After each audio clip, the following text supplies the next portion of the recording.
What is going on, everybody, and welcome to another Simply Reliable Studios watch-along presentation.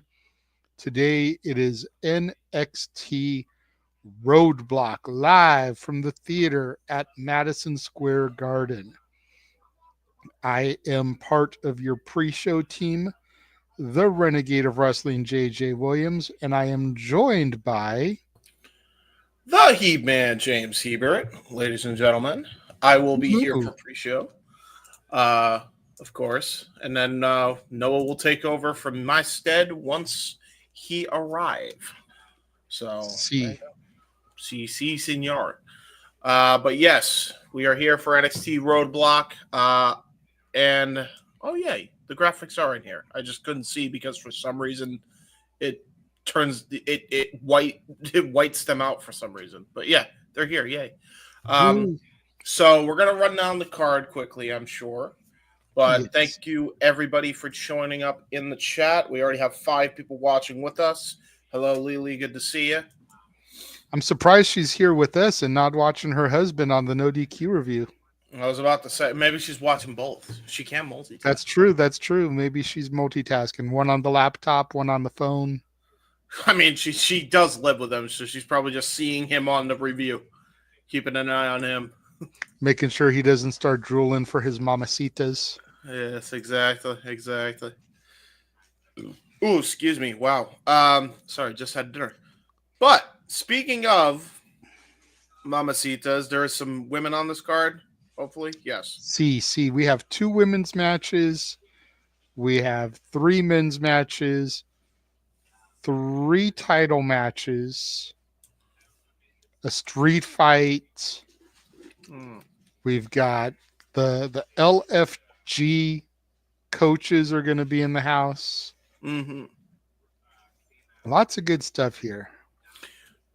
Yep, and we're going to just kick it off with the first women's match. You know what? I like Lee's logic here. If I watch him, it gives Aaron's the view. I'd rather be here. No offense to Aaron giving Walter the view. That is a good, supportive wife right there. That's true.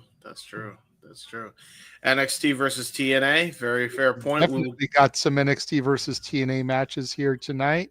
Mm-hmm. We will be getting to them momentarily, but first, the women's contest for tonight's festivities. We got. Oh, wow, you're hitting this with the big guns right away. This is the match I'm definitely looking forward to the most. That's fair. I'm sure you want to talk about it in case Noah gets here. You get your thoughts out. So go ahead, bro. The NXT North American Women's Champion, Stephanie Vaquer, versus the NXT World Women's Champion, Guilia. La Primera versus the Beautiful Madness. They have been hyping this up for a while now. And they're finally coming in the clash. They both debuted. Yep. This feels like a pay-per-view on free TV, by the way. It is. Pretty much. NXT basically does pay-per-views, PLEs, every other month. Mm-hmm. So on the months that they don't do PLEs, they tend to do television specials. Yeah. Kind of like AEW's got, Winter is Coming. Beach Break. Yeah. Stuff like that. These are those shows for NXT. Very true. It's very much pay-per-view heavy feel tonight, and they're having a champion versus champion match. Are both titles on the line very similar to Oba and Moose, or not? Both titles are not on the line in Oba versus Moose, but they are both on the line here. There you go. So. A lot of people got confused with the Oba Moose match because of Oba's accent. Oba said Titan versus Titan, but because of his accent, it sounded like title versus title. Oh my God. So that's where a lot of confusion came in. It is the X Division champion Moose versus the NXT World Champion Oba Femi, but it is only for Oba's NXT Championship. That is fair. Well, there you go. Still nice. Similarly, we have Fraxiom versus the Hardy Boys. Mm-hmm. NXT Tag Team Champions versus the TNA Tag Champions. It is only for the Hardys Championship.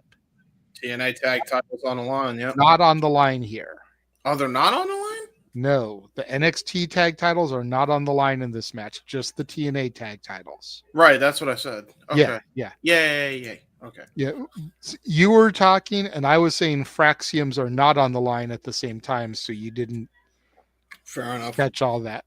The only match where both belts are on the line is this women's match. Stephanie Vaquer, the NXT Women's North American Champion, versus Guilia, the NXT Women's Champion. I feel like they should call this event instead of Roadblock, it's Night of Champions, because that's basically what it's become. We got champion versus champion matches. But we have two matches that are not title matches whatsoever. As we got Roxanne Perez versus Jordynne Grace, and we've got a New York City street fight between All Ego Ethan Page and Javon Evans. So you can't really call it Night of Champions because those two matches are not title matches, and as far as we know, have no title implications. Fair point. Very fair point. But I got to tell you, from following Javon in DPW to see where he's at now is crazy in a short amount of time. Like, this dude was a rookie when he started in the Carolinas, which is where DPW is based off of. So to see how quickly he's come up the ranks to the point where he's in a high-profile feud, this could be a number one contenders match to the championship when all is said and done. I'm convinced one of these guys is going either for the North American title or the world title. It wouldn't surprise me either way. And I feel the same way about Roxanne versus Jordynne. I feel like whoever wins that match will probably be the number one contender. For the I'm guessing for the North American title, or see, I don't know, because there's such speculation and rumor out there that Julia is injured. So there's a 99.9% chance that if that information is accurate, Stephanie Vaquer is walking out with both titles. But what do we do with both titles? You would assume Stephanie would keep the world title and she'd want to get rid of the North American title. No. Or does she defend both titles? She could be the fighting champion of champions, defend the women's championship 1 week on NXT, then the following week the North American title, then the following week the women's championship. Very defending champion. And every other week she's defending one of those belts. Or we end up with, like a multi-person ladder match for the women's North American title match. Very, very accurate. Very true. So it's crazy how this is going to go. And if Julia is in fact injured, God, that sucks for her, because she just was getting her footing here in the States. Yeah, but Stephanie's been on a roll too. Like, that's the problem. They're like the 1A, 1B right now, the women's division at the moment. See, and I'm not really sure how I feel about that, because on the one hand, you've got these two international women's talents. You can even throw Jordynne Grace in there. Yeah. That should be at the top of any division. But on the flip side of that coin, you've got all these NXT women that have been cutting and grinding for a couple of years now. Your Fallon Henleys, your Cora Jades, your Lash Legends, your Kehlani Jordans, Willow Vice. And that automatically bumps these women down. Yeah, a little bit. And I'm not sure how I feel about that, because I feel like those names that have been there for a minute should get precedent over the flavor of the month. I agree, but here's the problem with that. And I only use flavor of the month because they're new to the company. I'm not trying to downplay the work of Julia, right, Stephanie, or Jordynne. You know that. You know I respect those three women. So, yeah. So this is my logic to it. At the end of the day, sometimes you have to have exceptions, and these three women are the absolute exception because they're too talented not to put right at the top of the card. But They've in that, long paid their dues anyway, to be honest. but to counterpoint that, why don't you put them at the top of the card on the main roster? Yeah, that's a good point too. I mean, do we really need to see more Bailey? Do we really need to see more Charlotte? Do we really need to see more Candice LeRae? Mm. As much as I love her, do we really need to see more Natalia? When was the last time she was featured heavily? Do we need to see more Shayna Baszler? NXT and against Lola Vice. That was the last time, to be Do we honest. need to see more Shayna Baszler? No. These women have had their time. Replacing them with Julia, Stephanie, Jordynne, Roxanne, Lola, or Jada, take your pick. Both. Well, I've rattled off 5, I think, from the main roster, so I've given 5 from NXT. Sure. You know, I'm just saying, like, there's the next crop is waiting to be brought up That's fair. and replace those names. And I didn't think Stephanie and Julia needed to win titles in NXT anyways. I figured they would get called up with the draft. You know, kind of like how we've been talking about with Jordynne. If anything, they were only there through WrestleMania time because they didn't want to try to sandwich them in on the main roster. So there's no reason for them to be getting championships if they're only going to be there for a couple of months. Yes, that's fair. Thank you, Safed, for keeping the gimmick running. Of course. It's a Candice LeRae thing if you don't know. So, with that said, because I don't want to harp on that too much, but I do agree with you. I do. I feel like there's so much that they're trying to do with the women on there right now, even with the women you just mentioned, because they're all in angles with maybe the exception of Candice, I think. So, well, Candice has been part of the Tiffany angle because of Nia. So there you go. Like the problem But is Shayna's not in anything. Shayna. Natalia's not in anything. No. Bailey's big angle right now is with Roxanne, who's from NXT. Yep. True that.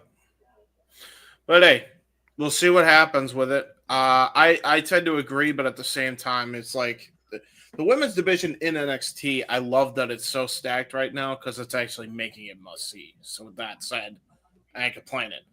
That said, this is a division that's slowly coming back into prominence, the NXT Tag Team division, with the Hardys making their return to WWE in NXT, defending their TNA Tag Team titles against Fraxiom.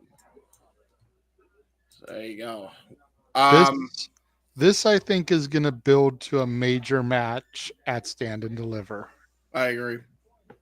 You know, we've got this match here tonight. They're not going to do anything at Sacrifice because they've already got Matt and Jeff both booked. Jeff is in a ladder match against Moose for the X Division title, and Matt is part of the 10-man steel cage clusterfuck. Yeah, it's Myers, Edwards, JDC, and the Colognes versus Joe Hendry, Elijah, Matt, Leon Slater, and Nick Nemeth inside of a cage. God damn, okay. Like I said, 10-man clusterfuck. So they've got both Hardys booked on Sacrifice, which is going to be this Friday. We're going to be covering it here on Simply Reliable Studios. They should have brought back the lockdown cage, just saying. So the next major match or show would be Unbreakable. Right. Which is the Thursday before Stand and Deliver, before WrestleMania. So I could see them running it back there and possibly doing it for Fraxiom's NXT titles on the TNA pay-per-view. Yep. And then you do the rubber match either at Stand and Deliver or at Rebellion. No, that makes sense. That makes a lot of I mean, sense. I like stand and that. deliver would be like 2 days later, so I don't know if you would run it back that quickly, especially without an NXT episode to make it known on. Like you would have to make it known at Unbreakable that you're running it back in 2 days. Yeah, Predictions would have already been done. Like it would throw a whole lot of shit into an upheaval. So I don't know if you run it back that quick, but that's my philosophy there. that's fair. That's absolutely fair. I mean, I feel like they're going to run back a lot of these matches you're seeing here on Stand and Deliver. I can't imagine why you wouldn't. The only exception to the rule is I feel like this is me. Who's the current champion for the North American title? Like For that's the like men or yeah, for for the the men. women? For the men, that's D'Angelo, right? No, Tony D lost it to Sean Spears last week. Okay, so there you go. Um, I feel like that's the only exception to the rule is going to be Grace taking on Stephanie, and then there's going to be a multi-man match I think for the NXT North American title, which is going to include Tony D, Sean Spears, Javon Evans, Ethan Page, Ricky Saints, and probably one other person, maybe Stax Lorenzo. That would be interesting having Stax and Tony in the match at the same time to see where loyalties lie. Yeah, that's kind of my thought process on that. If you want to add two more, I'm thinking Ace Austin from TNA and Wesley to kind of continue the Rascals feud going. So there you go. There's your eight. Why not do Trey Miguel or Zachary Wentz instead of Ace Austin then? Sure. Either way, doesn't matter to me. I'm thinking Ace Austin because I know Ace has been feuding with the bootleg Rascals recently. That's kind of my thought process to that. And plus, he would bang in a ladder match as we've seen. So there is that. Although I don't know if he'll be free. Oh no, yeah, the Chris Bay show is until way later after Mania, right? No, it's before. It'll be the 23rd of this month. Oh, there you go. So yeah, he'll be hopefully good. Maybe that's kind of my thought process. Again, you're right on the rest of the Rascals though. You slot one of those three in there, and there you go. Speaking of NXT versus TNA, the match. The match that everybody except for Noah has been waiting for. Like me and Walter have been calling this since Jordynne Grace showed up on NXT television ahead of Battleground last year. Mm. We have said if there is a partnership here, give me Moose versus Obafemi. Similar height, similar weight, similar build, two Nigerian monsters. Put them in the ring, just let them clash. Mm-hmm.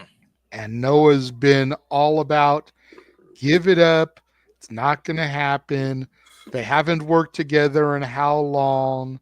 Blah, blah, blah. Right. Yeah. And now it's happening. And I said, as soon as JDC crossed the line, if this is the catalyst to get Moose over here, let it happen. 2 weeks later, I think it was fucking Moose was on NXT television. Exactly. Ooh. Ooh. Maiko Ooh. Satomura would actually have to show up on an episode of television for that to even be possible. I haven't seen Maiko Satomura on television in almost 2 years. Okay. No, that ain't happening, Chris. But okay, but to your point earlier though, if Stephanie does the thing that Rollins did and defend the title separately instead of together, I could actually see them do that. I could. She would have to make her presence known on television, and she hasn't been seen on television for at least 18 months, if not 2 years. That just doesn't make sense. It doesn't, but if Like, you she have would have to be there tonight, show up, after the match, get in Stephanie's face. Like, shit would have to hit the ground running tonight. okay, so this is my thought process. And this is actually how you can book yourself out of a corner to make Stephanie look strong and find a way to make it work. So, my thought process is you have two separate title defenses by Stephanie. Stephanie loses the North American title as she wins tonight to Jordynne Grace. During You the wouldn't rather have Jordynne versus Stephanie for the world title?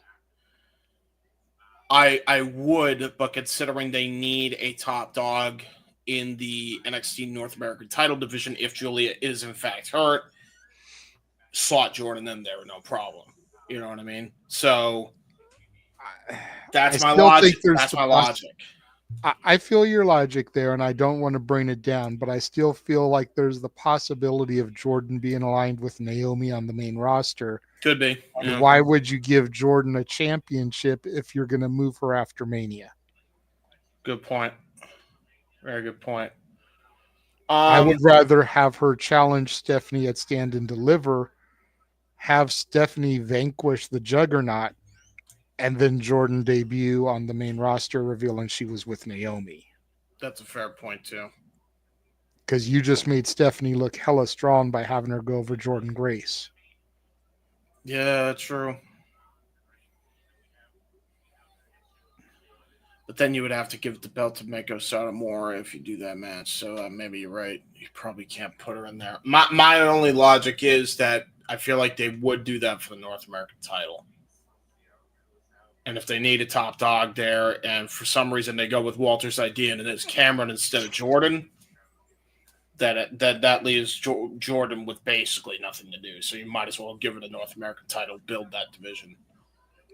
So it's my thought. But Moose and Oba, real quick. I'm really looking forward to this match. This is probably the most I've looked forward to a men's match in NXT, and I don't even know how long, to be honest. Yeah, and we know DJ and Ropes are looking forward to it. The hosts of Rock and Ropes every Friday and Sunday on the X Spaces. Absolutely. Yeah, it's been Oba's been fantastic. We know Moose is great. You want to talk about Rookie of the Years last year. I don't know how Oba wasn't on that list because he was unbelievable. And yeah, I mean, just come up wise. He is a main eventer in a very short amount of time. I think you could put him on the main roster tomorrow, and I think he'd be fantastic. That's how good he has become.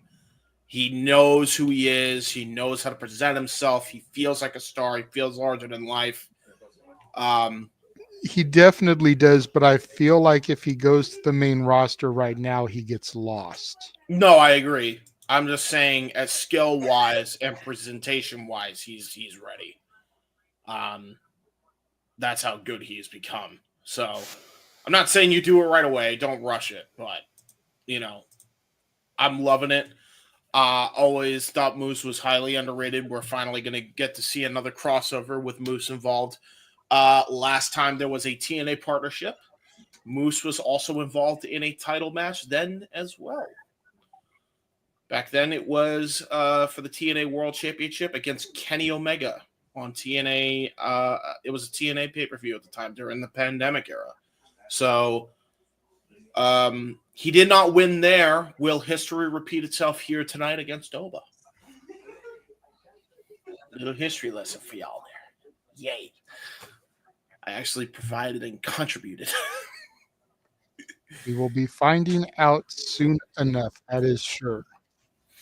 And you know what else we'll be finding out soon enough, JJ? What's coming up here on the Watch Along schedule? We'll run those two trailers right now. Take a look at what we got coming up for the entirety of this year going into next year, and then the next year after that, and then what's coming up for Mania month. Check this out. And now for a taste of things to come.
All the tings.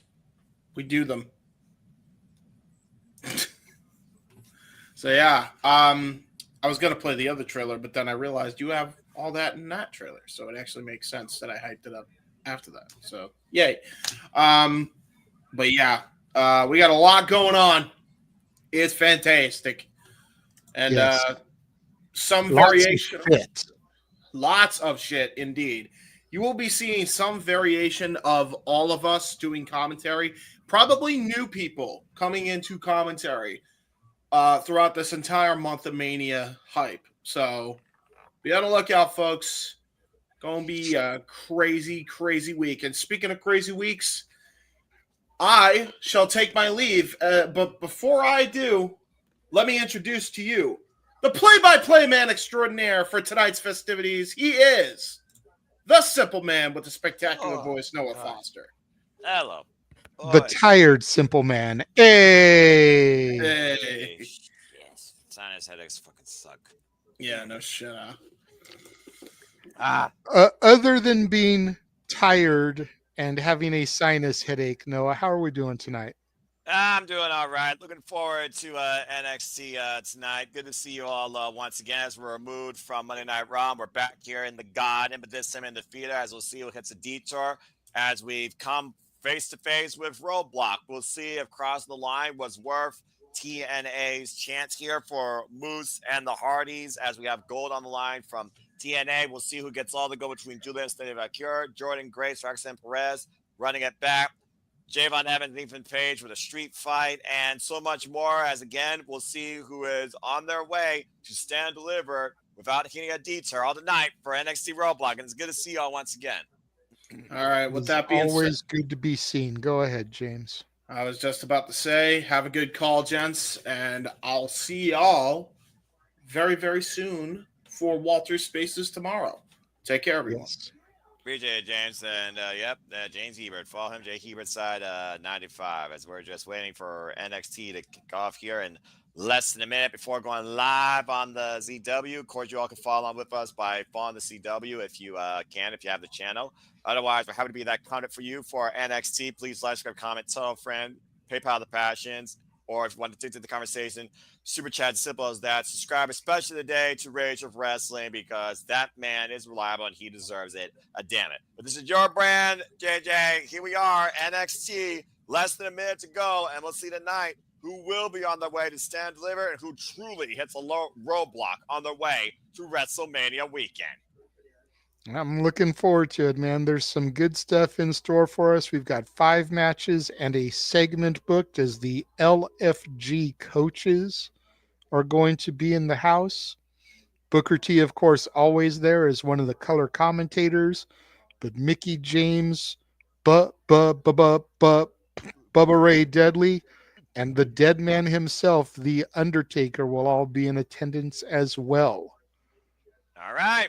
Well, that being said, this week of incredible all the wrestling content continues at Super Studios Live Watch Along event schedule from AEW to Monday Night Raw. Here is to NXT. Let's begin do this, folks. Buckle up, because it's time for NXT Roadblock. Yep, and I do have a stream. I've got the Forever right now. Let me see the New York skyline. Yeah. Together. There we go.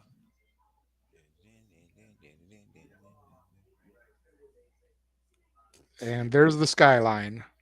And you are looking virtually live once again from the beautiful skyscraper line skyline of New York City. We're at the Mecca once again of sports, entertainment, and professional wrestling, Madison Square Garden. But today we're in the theater as NXT hits one last stop before they stand and deliver. Welcome, everybody, to NXT Roadblock. Hello, everyone, and welcome back once again to Super Studios. Noah Foster, Renegade Wrestling, JJ Williams. We are here because we love to incorporate, celebrate, engage in all the wrestling. Tonight it's NXTNA as we see the ruler of Femi coming into the building because, of course, tonight he will defend its NXT champion against the face of the franchise, the former TNA World Champion and current X Division champion, Moose, in a first time ever one-on-one matchup. And running it back from Corrigan Hall, These two go one-on-one for the first time ever at NXT, where all the gold's on the line, as Guilia defends the NXT Women's Championship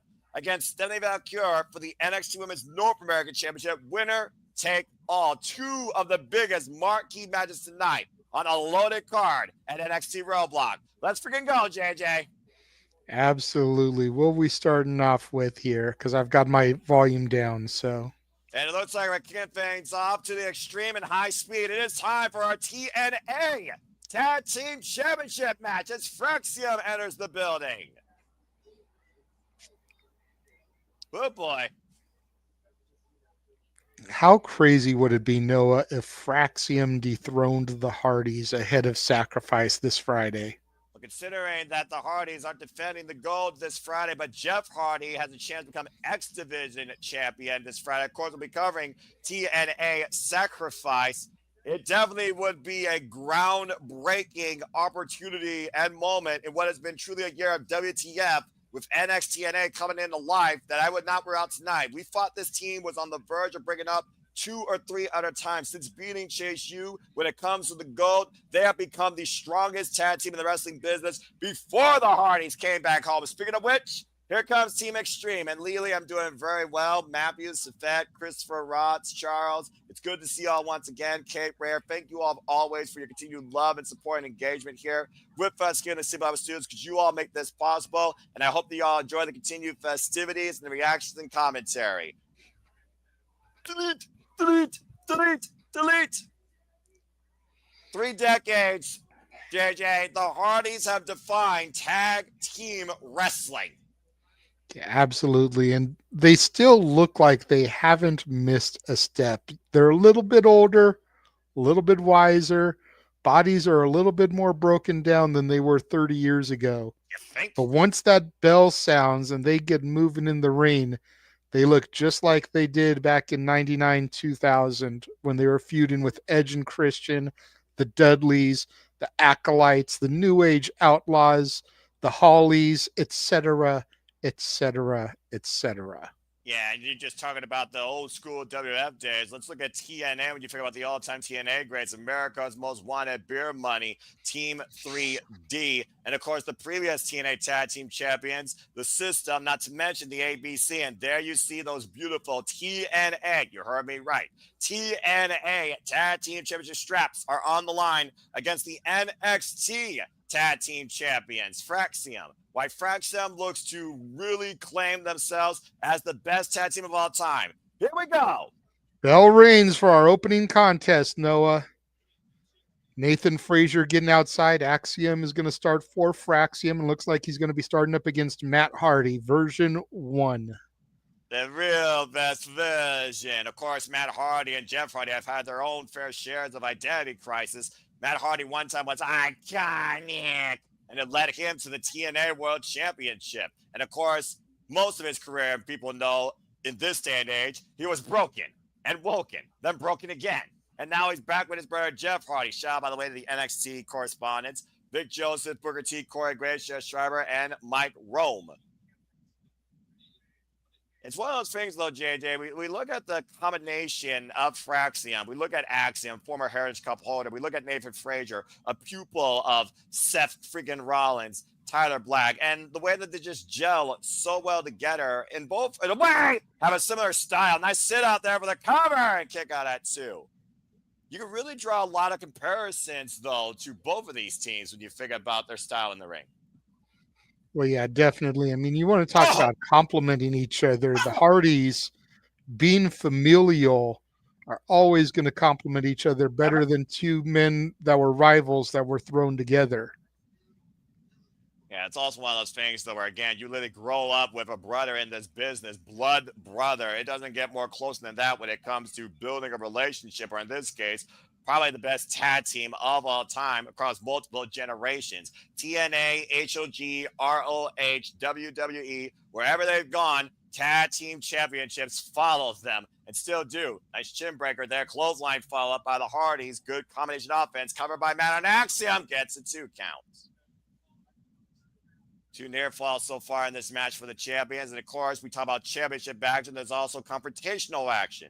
And we got Javon Evans preparing for a New York street fight against All Ego Ethan Page, who no doubt is looking to twist his grin once again. First ever tables match, of course. We think about tables, hours, and chairs. 3 things defined by Team Extreme. You talked about Team 3D and the Hardys before in ENC. Combination office now is Fraxiom's back in the ring. Swing and a miss. Slow back kick. Oh, nice combination. Up kick there. Arm drag into the drop kick. Sends Jeff Hardy to the outside. And Fraxiom might be looking to fly as David Frazier at the tope suicide to the outside. Great double team offense there by the NXT Tag Team Champions. NXT Tag Team Champions who have defended those titles against a who's who of tag teams, including most recently Josh Briggs and Inamura pressing Noah with a tope caught. Hello goes Nathan Frazier. Jesus. The NXT Tag Team Champions are fired up here tonight in the Garden, and Axiom at the moonsault to the outside. Great springboard into that moonsault. I thought he was going to slip there, but you notice he's paused for a second. Make sure he had his footing before executing. Look at it again here. Beautiful Pause, poise, pause. balance. There we go. Beautiful poise, balance, and execution. Flawless tag team dynamics so far. Can Fraxiom make him become TNA Tag Team Champion? Stay tuned. Wrestler Quiet Picture in Picture. Fuck television. And you're now, lucky. I'm not in the producer seat. I can't throw up the fuck television counter. I know someone's going to freaking have you come in the chat. Keep up the count with themselves. Nice suplex. Shoot the half. Float over. Lateral press for a 2 count for David Frazier. And of course, we saw Jeff and Matt Hardy. I saw live. Of course, return home together in TNA last year at Against All Odds and win the TNA Tag Team Championships from the system. Brian Myers and Eddie Edwards are bound for glory in Full Metal Mayhem. Nice over the top snapmare there. Netbreaker covered by Frazier again. Gets a 2 count. The Hardys, of course, have defended those titles so far successfully against the Rascals and the system, including a tables match. Never trust the system. No. But again, will we trust the face of the franchise to possibly upset the ruler of NXT tonight? That's definitely going to be what everyone's going to have their eyes on, besides all the NXT women's gold on the line, as we're kicking things off here hot. And to your point, so much more to come. Speaking of NXT NA, we're running back what happened last year at NXT Battleground, UFC Apex. Crucifix, though, get a 2 count, though, by Axiom. Nearly pinned Matt Hardy there, as we'll have Jordynne Grace versus Roxanne Perez 2, where Jordynne Grace came in as TNA Knockouts World Champion, going after Roxanne Perez's NXT Championship. Jury is still out. If it wasn't for Ash by Elegance, Jordynne Grace could have made history as the first TNA wrestler to win gold in WWE. Tag made by Axiom to Frazier and double team as he catches with the Insiguri. Beautiful German suplex follow-up, super kick combination. NXT Tag Team Champions working on all cylinders. Running shooting star. Cover on Matt the win. Kick out at 2. Woof. Action faster than you can call it or see it. Don't blink, folks. Yeah, definitely. Axiom and Frazier are definitely the epitome of what the Hardys were back in 98, 99, 2000. And again, Hardys literally show their shirt saying from there to infinity. Doesn't look like they're ready to give it up yet. Covered by Frazier, gets a 2 count again. It's also one of those things right now, considering to your point, we got the 10-man tag for the first ever steel cage match in 5 years in TNA. This Friday on TNA Sacrifice, not to mention Corey J from NXT will challenge Monster Slamovic for the TNA Knockouts World Championship. Yes, that 10-man clusterfuck coming up on Friday. In a steel cage, because why the fuck not? It's not even Lethal Lockdown. Nice headlock takeover there as Frazier has grounded the TNA Tag Team Champion, Matt Hardy, in the center of the ring, isolating him away from his brother.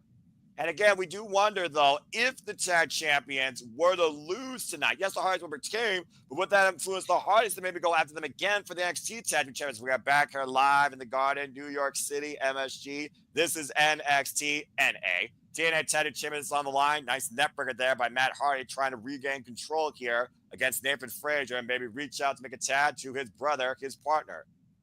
And look at this showcase of agility here. Beautiful shooting star for a near fall. And Matt Hardy and Frazier, Tad to Jeff, Tad to Axiom. And we see Jordynne Grace, the juggernaut, the history maker, the trailblazer. And of course, newly minted and signed now in NXT, getting ready for a match of the night against Jordynne Grace. One arm push-ups, Jesus.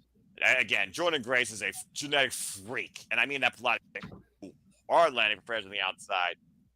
Elbow drop denied as it looks like Axiom might be looking for the cross armbar. Cross armbar, like roll up by Hardy. Gets a 2 count.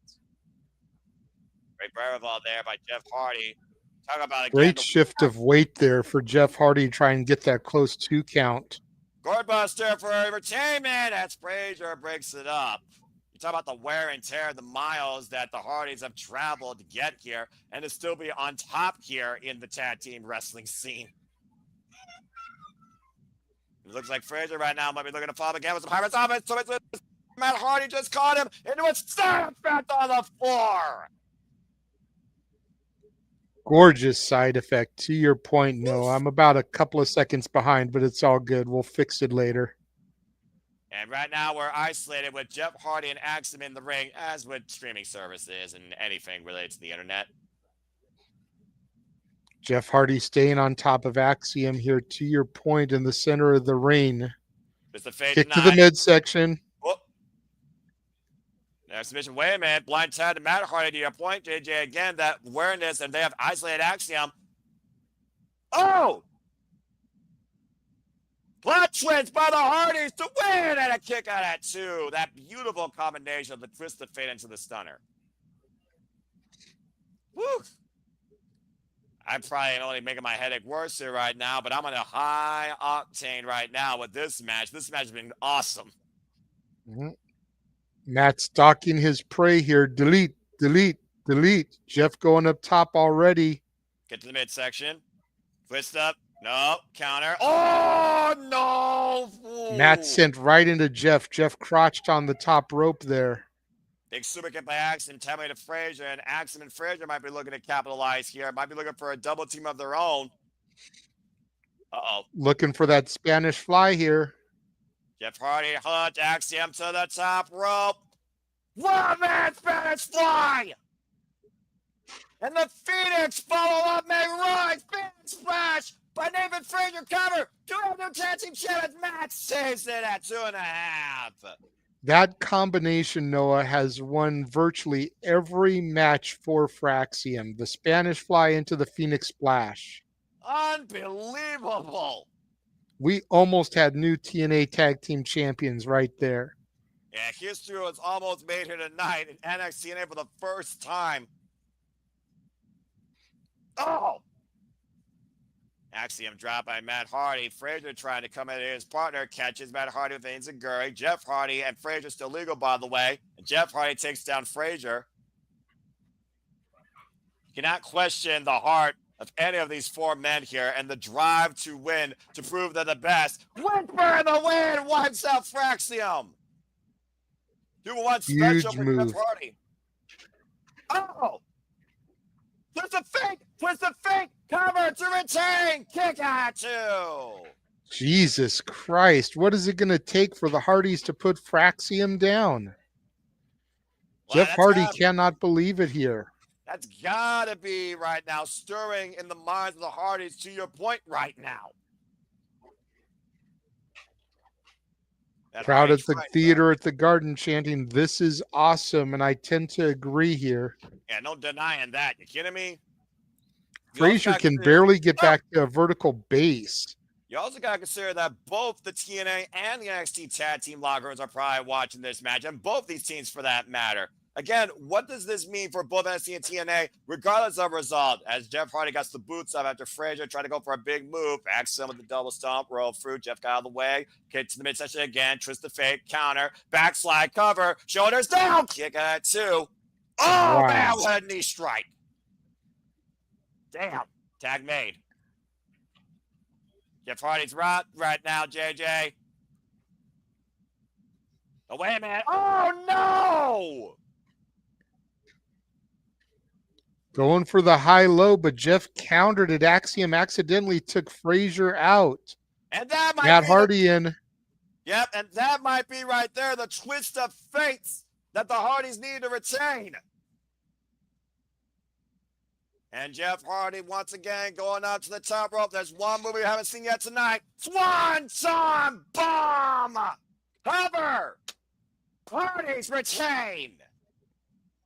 Hell of a bout here to open up NXT Roadblock, Noah. Woo! Jeez, you ain't kidding.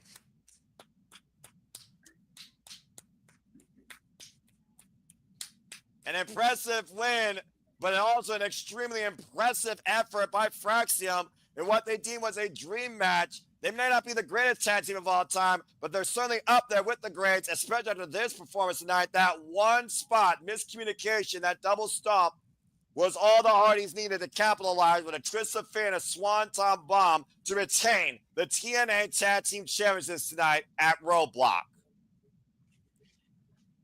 It lived up to the hype. It lived up to the what if. It lived up to what it means to call yourself a tag team champion.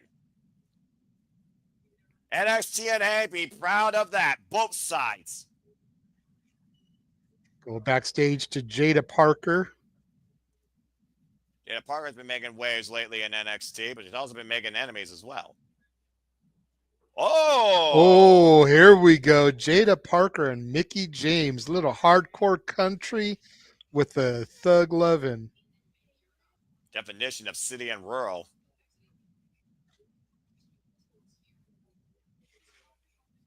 Yeah, Miss Parker don't play. No, she does not. And Miss Parker don't wait neither. It takes and zero's apologies for it.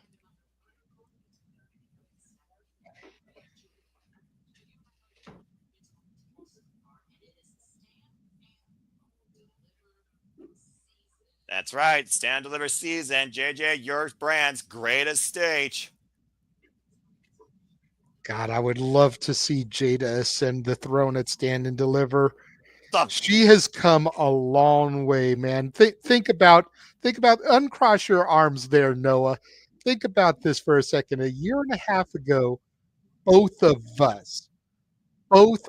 us ridiculed and criticized both Jada Parker and Lash Legend. Now, they're two of our favorite women to see on a consistent basis on NXT. And here is the How woman time that changes everything, man. Yeah, but with time comes history, and even more history to be created. As you want to talk about women, you want to talk about NXT, there hasn't been more of a prominent female figure in this NXT since the project Roxanne Perez. Roxanne Perez looking to once again repeat history as she goes one-on-one with Jordynne Grace. Next, live on NXT Roadblock. We got a full commercial break. Fuck television. All right, let's go ahead and take a look at some of the comments here real quick. And Jamboree, good to see you. And shout out at Dash. Good to see you. And Josh Mansfield. You're still a young boy, but we appreciate you. It's good to see you. And yeah, subscribe. Especially To Rage of Wrestling and Baddie for Wrestling. Speaking of which, become part of Baddie's Army today. What a hot start to this show. Pretty solid tag team opener we have going on. As, of course, she's watching the New Japan Cup, and we'll be going over that later towards the finals. The finals will take place March 20th. Safet saying, great match. Josh Mansfield, what a freaking match. Run it back the next TNA pay-per-view with the NXT tag titles on the line. I think it's justified. The Hardys just been the NXT tag team champions. I like that idea personally. Unfortunately, Josh, and I know you don't follow TNA, the next pay-per-view is this Friday, Sacrifice, and the Hardys are already booked, as Jeff Hardy will challenge Moose in a ladder match for the X Division title, and Matt Hardy is a part of the 10-man clusterfuck cage match, where he will be teaming with Leon Slater, Nick Nemeth, Elijah, the former Elias, and Joe Hendry to take on the system contingent of JDC, Brian Myers, Eddie Edwards, and the Colon brothers, the former Primo and Epico, Eddie and Orlando. You didn't have to do the shtick, Noah. You said his name. Okay, I was talking about the match. I know, but you still I say his have name. to say his name to talk about who's in the match. It's not like it was a shtick mention of his name. Still, it's the first time, and it's the only time I'm going to do that. Hey, shout out to Gino. What a Papa Gino. Of course, he was just on the No DQ review, along with Big Baller G, Jeff motherfucking Meacham, Damn and right. Mr. Reliable Walter Cruz, joining Aaron Rift and Virtue. I'm sure it was very civil, and it was a good conversation too. Well, they went about 15 minutes over into the after dark. Of course, Psycho Jet Blatt was there with all his super chats, but he never can find his way over to our domain to share some of that love. Sometimes wonder if he's actually a bot, really, a NoDQ bot. I don't think a bot would super chat, Noah. Yeah, you don't know how far technology goes or how much is invested in it or what connections Amber has. And Michelle Tash saying that Expedition match sounds good. And she's definitely not wrong there. And again, if there's one thing you get from the night, NXT is fucking awesome. And also, subscribe. Hi, Walter. Subscribe. Hi.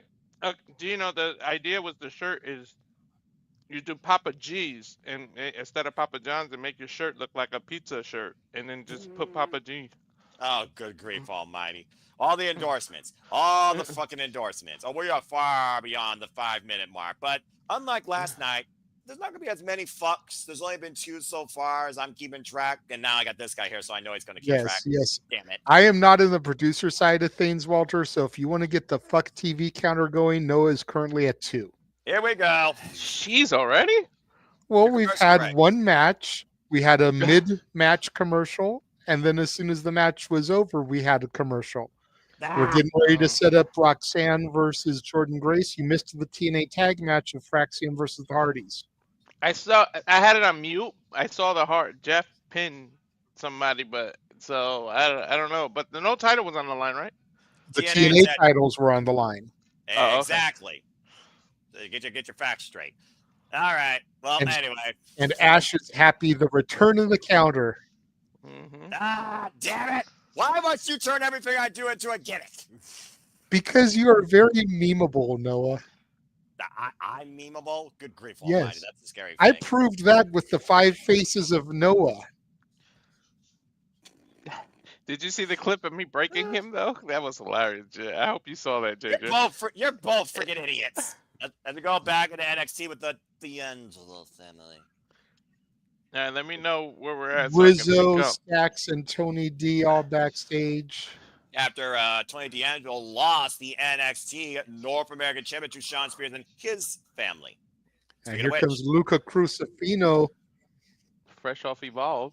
Yes, Luca Crucifino is kind of being positioned as the Don of Evolve. Tony D runs things on NXT, but here it's my domain.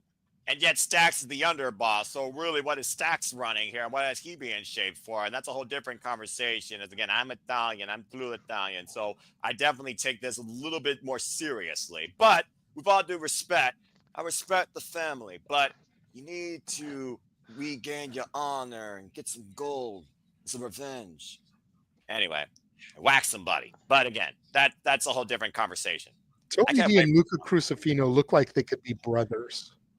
They literally have similar facial features. The beard is almost identical. The little man bun in the back.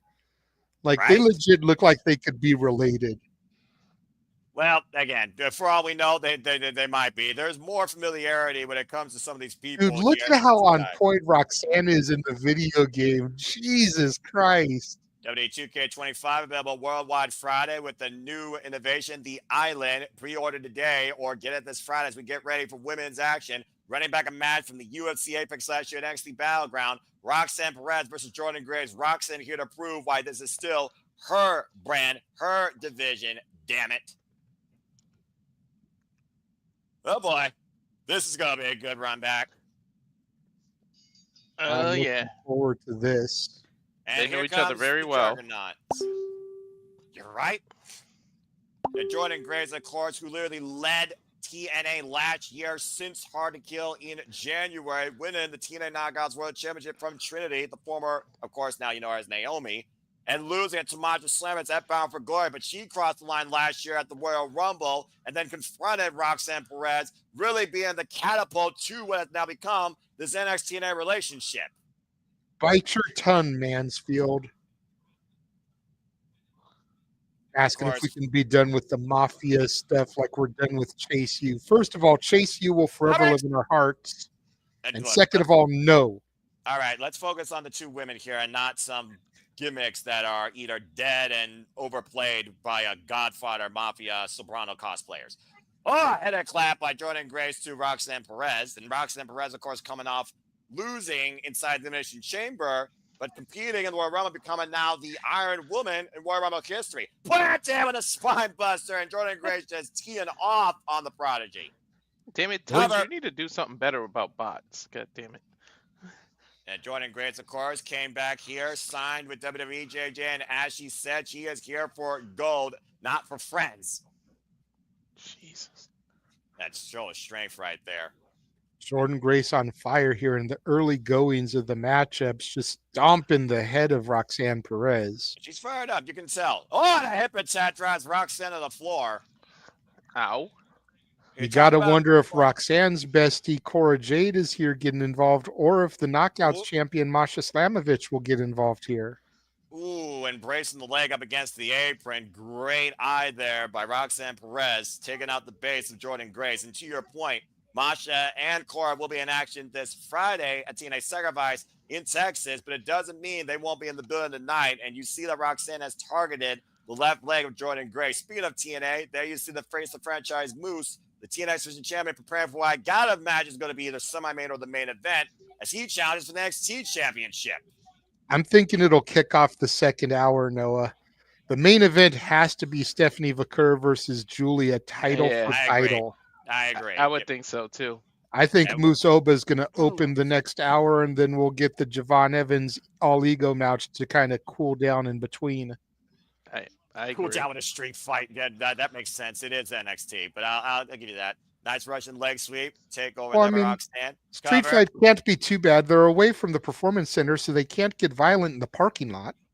I suppose that's true. You know, Roxanne doesn't really do submissions. It's interesting that she's working on Jordynne Grace's leg. I feel you need to retract that statement, considering the Prodigy is very technically proficient, as we've seen her win, including the NXT Women's Championship, with a crossface. Let's not forget, she stood and delivered last year, beating Lyra Valkyria for the NXT Women's Championship, starting her incredible historic second run with a submission win. But to Walter's point, Noah, a crossface damaging the legs doesn't really do a whole lot. Exactly. If she was going for the arm and the neck, then that would make a lot of sense, because that you need for the crossface, whether you're trapping the arm or pulling back on the head and neck. But working over the leg doesn't do jack diddly squat for a crossface. But it definitely does a lot to neutralize the strength, which comes from the base of Jordynne Grace trying to hold that I will give you. The Juggernaut driver. So again, multiple strategies in play here. As Jordynne Grace just dropped Roxanne. Now Jordynne Grace, and there, to my point, unable to spring up for the Vader bomb, Juggernaut bomb. Excuse me. What the hell? Oh, good sell. I thought she slipped. It was her selling it. Okay. It was a great sell there by Jordynne Grace. Going back to what we were talking about, the way Roxanne was working the legs took away some of the base. So when Jordynne went for that leap, her legs buckled and she wasn't able to hit the move. You see Roxanne still focusing on that leg right now, bracing it and twisting it across that bottom turnbuckle around the ring post. Shades of Bret Hart. Bringing down Jordynne Grace, lower body. Can Jordynne Grace stand up and find a way to beat the Prodigy? Stay tuned. Retro Quiet Picture in Picture. Fuck television. 3. Damn it. Then Jordynne Grace right now. Here's the cover by Roxanne. Hook of the leg. Gets a 2 count. Almost makes me wonder if she's maybe employing a different form of submission here. We talked about how proficient the Prodigy is. I always say how she rises to promise. Former Women of Honor champion as well. And of course, straight out of Booker T's Reality Wrestling Academy, former Diamonds Women's Champion. See Jordynne Grace, though, still trying to fight back against Roxanne as Roxanne continues to apply pressure to that ankle, that left ankle of Jordynne Grace, and just driving that leg down hard, spiking the Achilles. Noah, you'll know this better than I would because you go back farther with her. Does Bayley have a submission move? Davina Rose, as far as I know, I think she did, but as far as Bayley right now, to my knowledge, no. She's literally won with belly to belly and the Rose plant every match I can think of. I can't tell you the last time that Bayley won match via submission. Because I was wondering if possibly the fact that Roxanne is trying to work on leg submissions here could be something with her feud on the main roster with Bailey. And Jordynne Grace look for the Juggernaut driver as Roxanne escapes and takes Jordynne Grace out at the legs. It does make me wonder, though, if we will see any form of nature from cover two from Roxanne regarding Billy was once maybe her role model. Will she try and add insult to injury to Bailey coming up short from last night? Maybe use a move from Bailey's arsenal. Because you know that feud's going on, to your point, of whether or not it stands, delivers, or as a WrestleMania match. That remains to be seen. But you, in a way, JJ, you think that probably Roxanne Perez's swan song here is pretty soon in NXT. I could see Roxanne pulling double duty, stand and deliver, and WrestleMania. Hell yeah. Nah, no doubt about that. I love your Intercontinental idea from last night, dude. I'm like fully on board with that now. Well, we know that unfortunately Bailey didn't win that match, so she doesn't get the title shot. But figure for a leg lock. That would have been great. This is like a reverse figure 4 leg lock. She put her leg under her leg. Like that was weird. Yeah, that's true. She didn't cross the leg over the top like you're supposed to. To your point, Walter, the leg is crossed underneath. It almost makes me wonder if she's trying to apply pressure a different way here, because again, if she puts that leg underneath Jordynne Grace's leg, does that maybe prevent her from settling it down enough? But you see, of course, the way you reverse a figure 4 leg lock is you roll over. That causes all the pressure on your own knees as Roxanne literally reaches for the ropes. Call a it lot the of rock damage lock. done immediately. Good grief. Figure 4 leg lock is still one of the most effective moves to destroy somebody's legs, even if your name is not Flair. Of course, speaking of Flairs, Charlotte Flair will take on Tiffany Stratton at WrestleMania for the WWE Women's Championship. And again, Roxanne Perez back on the attack on Jordynne Grace's leg, unable to even let Jordynne Grace stand up. As someone who used to wrestle, smells blood. Yeah, she clearly. does. As someone again. that used to wrestle, I can say the figure 4 leg lock is one of those moves that if you do it the wrong way and put too much pressure, you really can hurt somebody. Like back elbow. Well, you would know, Mr. UFC the expert, and you see the way the dissection that Roxanne Perez has been doing to Jordynne Grace, looking for that Mystic Cup, but the strength of the Juggernaut still in play here from her core, from her upper body, trying to hook Roxanne Perez in position, overpowering her and setting her up and over face first with Vaquer at NXT. But how much damage did that do to Jordynne Grace? Look at her knee there, the way it kind of buckled after delivering that maneuver. Look at this again. Yeah, look the at way the Roxanne's been working on that knee and that leg. Yeah, she's been literally destroying that ankle and that Achilles with every part of the ring post and corner that she can. That was a long picture-in-picture. Like, sheesh. Well, yeah, I've already expressed my dismay when it comes to this stuff, so I don't need to put another business thought towards that. Is right now Roxanne and Jordynne Grace are paintbrushing each other. Get to the midsection there. Jordynne Grace scooping up Roxanne. Big power slam. The present versus the future here in this match. The Juggernaut representing the present, Roxanne the future of women's wrestling. The future's looking very good. Went for the pump kick. Jordynne Grace blocked it, though. Open palm strike. Now Grace hoisting up Roxanne again. Roxanne able to escape out of the back. Nice chop block kick there to the leg. Roll over, cover, jackknife, and Jordynne Grace escapes. The hell? I thought she did like a cannonball, but it was a pin. Oh, sit out, powerbomb, cover, 2, no! Thought she was going to go for a package pile driver there, the way she had her hooked, but the strength of the Juggernaut turning it into a powerbomb maneuver, sit out at that, to your point, Noah. And you see Femi backstage, the Rula, getting ready for his title defense against the face of the franchise, the TNA X Division champion, Moose. I agree with you, JJ. I thought that was going to be a package.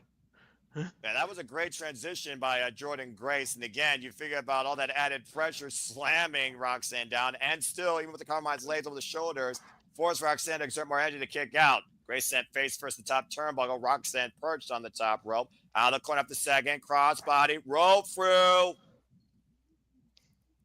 And does he have enough strength for those legs, though, to hoist Roxanne up? Nope. Look at that. The leg buckled there. Roxanne taking advantage with those elbow shots to the back of Grace's head. A compromise or not, Jordynne Grace is going to hook Roxanne up on the shoulders. Looking for. Oh, I thought she was going for a death driver, but Roxanne able to escape. Gets to the section, spinning back fist miss. Super kick by Roxanne Perez. And a chop block again drops the Juggernaut. If Following there's up and around. Whoa! Taking her What down the face hell? first. If there's anything Grace has in abundance, it's strength. Well, she also has endurance for ages. I can guarantee you that. But Roxanne, again, her experience, her technique goes beyond her years and gets a near fall. The hell? And there goes that crossface locked in. Think about that splash she just did a moment ago to Jordynne Grace's back. Now hooking the leg as well. And she's fish hooking. She's fish hooking the mouth too. Well, by Jordynne Grace, first the pressure, shoulders down. She got it too. Had to force the break there. Looking for a single leg takedown, unable to. Jordynne Grace again hoists the up Roxanne, unable to execute offense. Spinning back heel kick, up and over, looking for pop Ross. Jordynne Grace able to scout it. Backslide by Roxanne, the cover. 2 count only. Guys, think about the mental warfare too, because Roxanne already proven she could beat Grace. Grace is the one that's got to prove she can beat Roxanne now. Yeah, Rolling exactly. Death Valley driver. Good Death Valley driver. That's spinning back fist, looking up Roxanne. Juggernaut driver, cover 2. Jordynne Grace with the win again. I guess she shut me up. Well, their rivalry is now tied at a match apiece, gentlemen. Got to figure if we'll get it ran back here before Stand and Deliver. Yeah, well, that was a hard-fought win. She had to dig down deep for that. Take a look at the finishing stretch here. The backslide by Roxanne, driving the curved body weight forward. Death by driver takeover, though, by Jordynne Grace to your point, and somehow able to hoist up Roxanne into the Juggernaut driver on a bad leg and get the 3 count on the Prodigy. And she's still showing the wear and tear of that battle. Congratulations, though, to the Juggernaut, Jordynne Grace winning night at NXT Roadblock. Look how slow she climbed the ropes. Definitely compromised.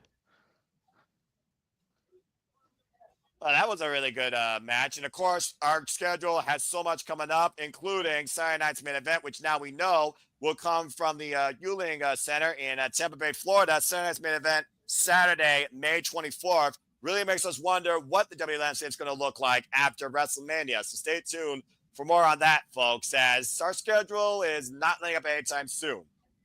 Oh, and JJ, I think you're on point. I think we're getting ready for the ruler versus the face of the franchise. Moose versus Oba Femi for the NXT Championship. NXT versus TNA. Whoa. Oba going eye to eye with the dead man. We saw Mickey and Jada earlier. Amanda knows very well about streaks. Been watching you for a while now. I got to tell you, I'm impressed. I don't need to tell you how important this match is tonight, but I will tell you. Go out there and defend your yard.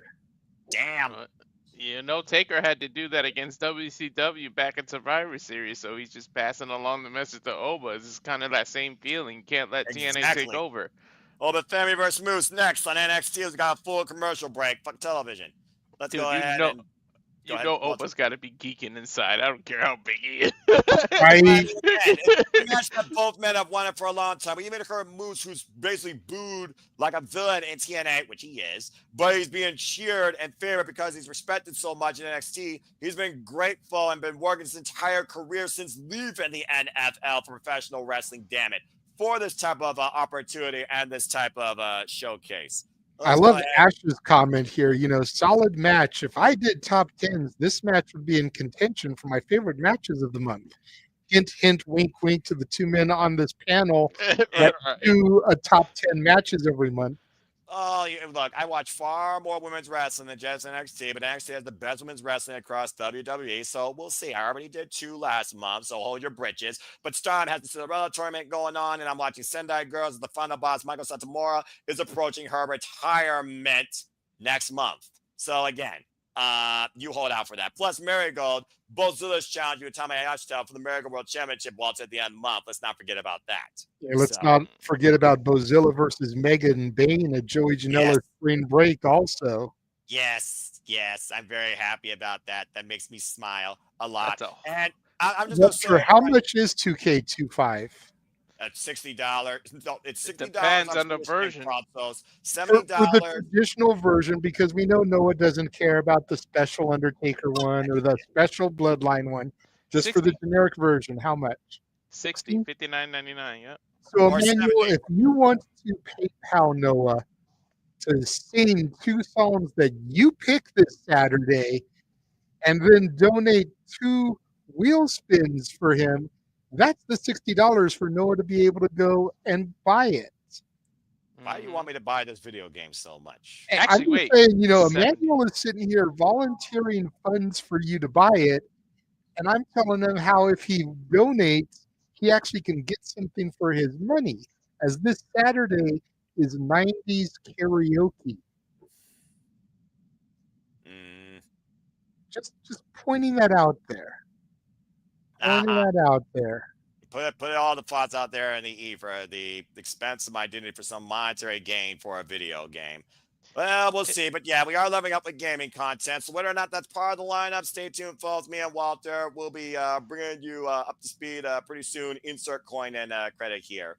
And I may be doing double duty because I found out today that DJ and Ropes, the hosts of Rock and Ropes, are going to be doing their own My GM mode. See who can put together the best shows. So I may be having to referee for them and you guys. Oh, Jesus Christ almighty. And Sam, that's fine. You can make it up. Just subscribe to me. That'll make up missing the spaces. Yeah, appreciate you, Sam. Appreciate Borx and on everybody watching on here as the conversation keeps going on. I need funds for so much Josh, stuff, but at the end of the day, as a man who loves to terrorize Noah, stop while you can. Noah, put your glasses back on. Stop while you can, Josh. This is your last chance to turn around from any onslaught of verbal hell that Noah will give you. This is your one and only warning. I got your back, bro. Calm down, Noah. Go take a Mountain Dew. I got your back. Fine. I am the only man that can get you riled up on this show by mentioning that person. Don't talk about it. And even I pick and choose when I decide to stoke that fire. All right, appreciate that. All right. I'm fine. I'm covering my favorite brand in WWE tonight. This has been a phenomenal show so far. 2 matches in. We're about to get Oba Femi versus freaking Moose for the freaking NXT Championship. I'm in a good mood. I'm fine. I don't know what. Yes, we're about to get the match that you told Walter and I here we go. give up on. That would never happen. That we needed to get the fuck over it. And here it comes, Noah, live and in living color on your television screen. What have you got to say about it now, sir? Ring the fucking bell and let's see who truly deserves to call themselves the champion of NXT. NA. That's all I got to say about that. My focus is on the fact that it is here, and you two were right in your fantasy booking. And we'll see who gets whooped here soon enough. Speaking of getting whooped, we saw Eddie Thorpe whoop Trick with a strap right between the legs and a pinfall win, and Trick Williams has been unhinged ever since. Yeah, we've seen a different side of Trick, almost like when he was teaming with Mello. Like, he's going back to that.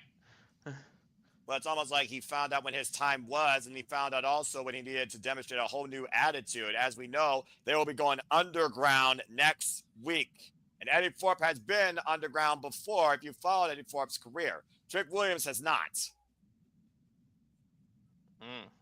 Very curious if Trick Williams can hang underground in NXT, the domain ruled by the likes of Lola Vice. Mamacita! Oh. You're welcome, Walter. Talking about Jada being on top in NXT. Of course, we saw the fight with the rivalry there, and Jada Parker, of course, lost to Lola Vice at the end of that rivalry. But Lola Vice also, she hasn't done a whole lot lately, but here's 2 men that have done a whole damn lot in professional wrestling. Didn't Big Jada fight threaten that she'll be feel. there today? Didn't Jada say that last week?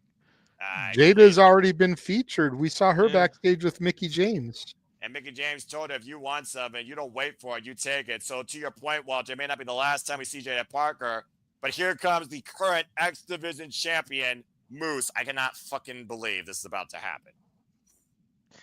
Believe it.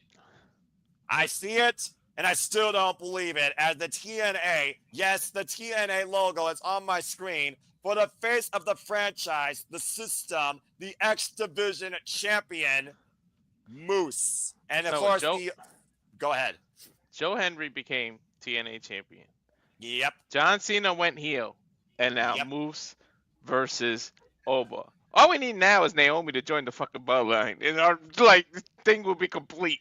Well, I mean, hey, Naomi actually did something once relevant in her WWE career. She actually grew a set and did something against Jade Cargill and Bianca Belair, because if it wasn't for those two, I'm pretty sure her career would be an irrelevancy. But we'll see what happens soon enough with Naomi after she gets up for being jaded by that bitch.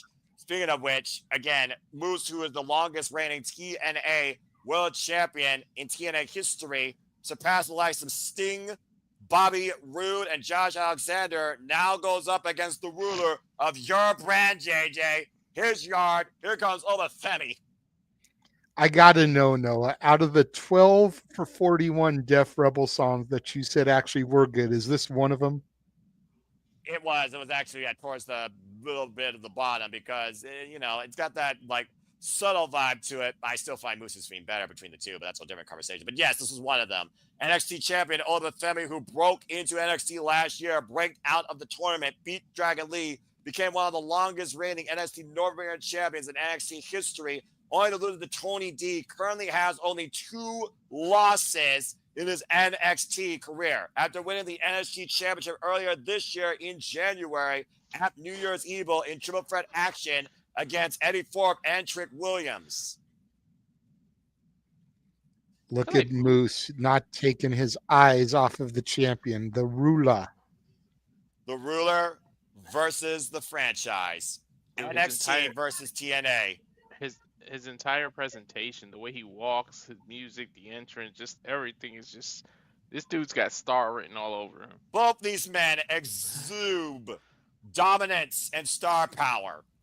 But right now, let's go down the mic row for the introductions for our NXT Championship match. Big fight feel.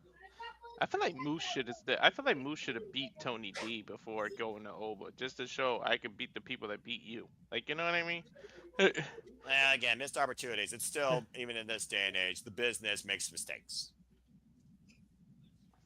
Oh, boy. They put him against Lexus King, Moose, of course, has been X Division champion since beating Speedball Mike Bailey, the TNA episode after Bound for Glory last year in October, with successful defenses against the likes of Laredo Kid and Ace Austin and Kushida.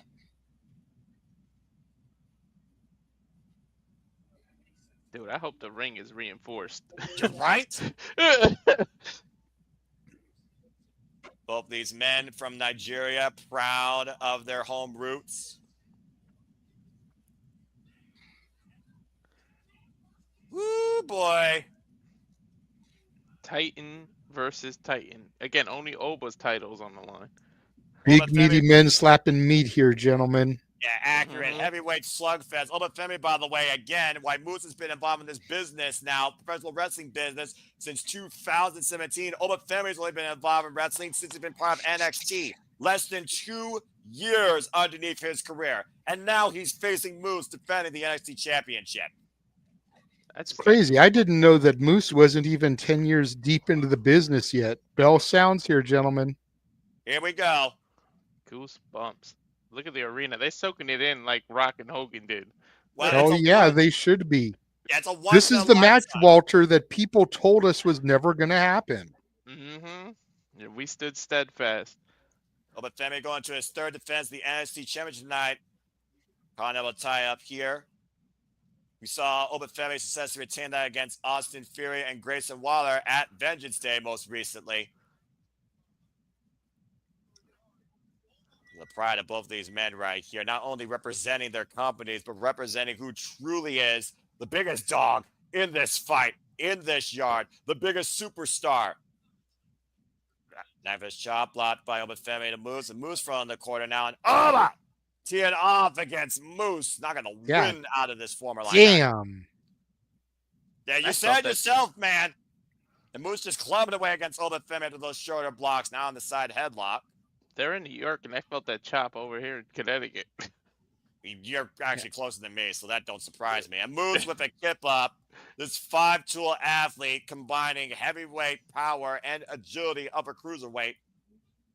And drives Femi up and over to the floor. So let's go ahead and talk a little bit more about this match. Again, JJ, Femi, he is your ruler, but he is still very young in his career. What does he need to do to be Moose tonight? Oh, God. Stay focused first and foremost. He can't allow somebody who is a multi-time world champion, a main eventer in his own right, to get inside of his head. Oh. Big pump kick there by Moose, rocking Oba. Walter, you become baptized, of course, with TNA. What does Moose need to do to make history tonight here in NXT to beat Femi?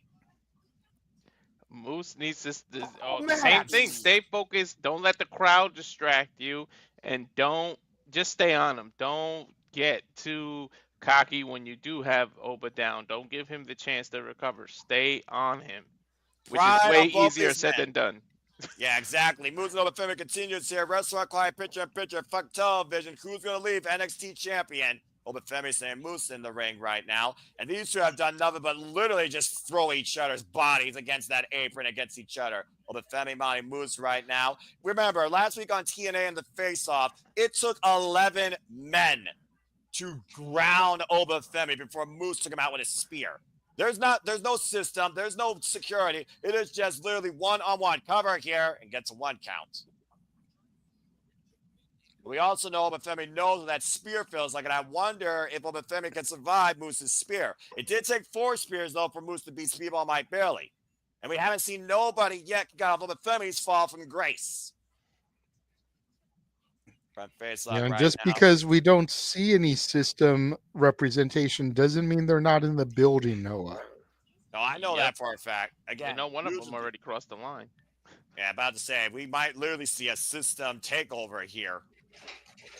Femi right now taking his time with Moose, goes for the cover, lateral press, barely a 1 count, which don't surprise me one bit. And of course, regardless of this match, cover here by Oba again gets a 1 count. Moose will defend the Estrogen Championship this Friday at Sacrifice against Jeff Hardy, to your point, in a ladder match. And you got to wonder what condition Moose is going to be in after this match. You know, Oba Femi is 310 pounds, and he's in there with this monster of a man. And then he's going to go into Jeff Hardy's specialty, a ladder match to defend the title. Will Moose be 100%? Granted, Jeff Hardy wrestled here tonight as well, but not near as devastating of a match as this is. Yeah, you almost wonder that heavier wear and tear. But again, this is what Moose talked about. The miles traveled, the scars left, the battles he faced. And actually, he's been involved in TNA since 2017, but he's actually been involved in wrestling longer than that. Trained out of the Ring of Our Dojo by Delirious and Scott Demore. He's actually been involved in the business for 13 years since leaving football. Drop kick! What the hell? Moose just left his feet for a drop kick. Perfectly vertical leap into a straightforward drop kick. Drop the ruler for the closest we were going to get to a 2 so far in this match. Damn. That might have been a message to Jeff Hardy. Well, you know, Very easily could have. I mean, moves like that are something you expect from an X Division champion, but you don't expect from a guy like Moose. Exactly.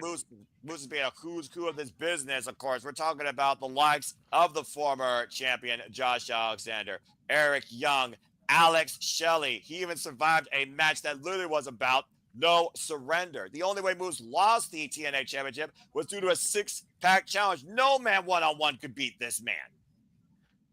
That Moose title, once again, that chin lock.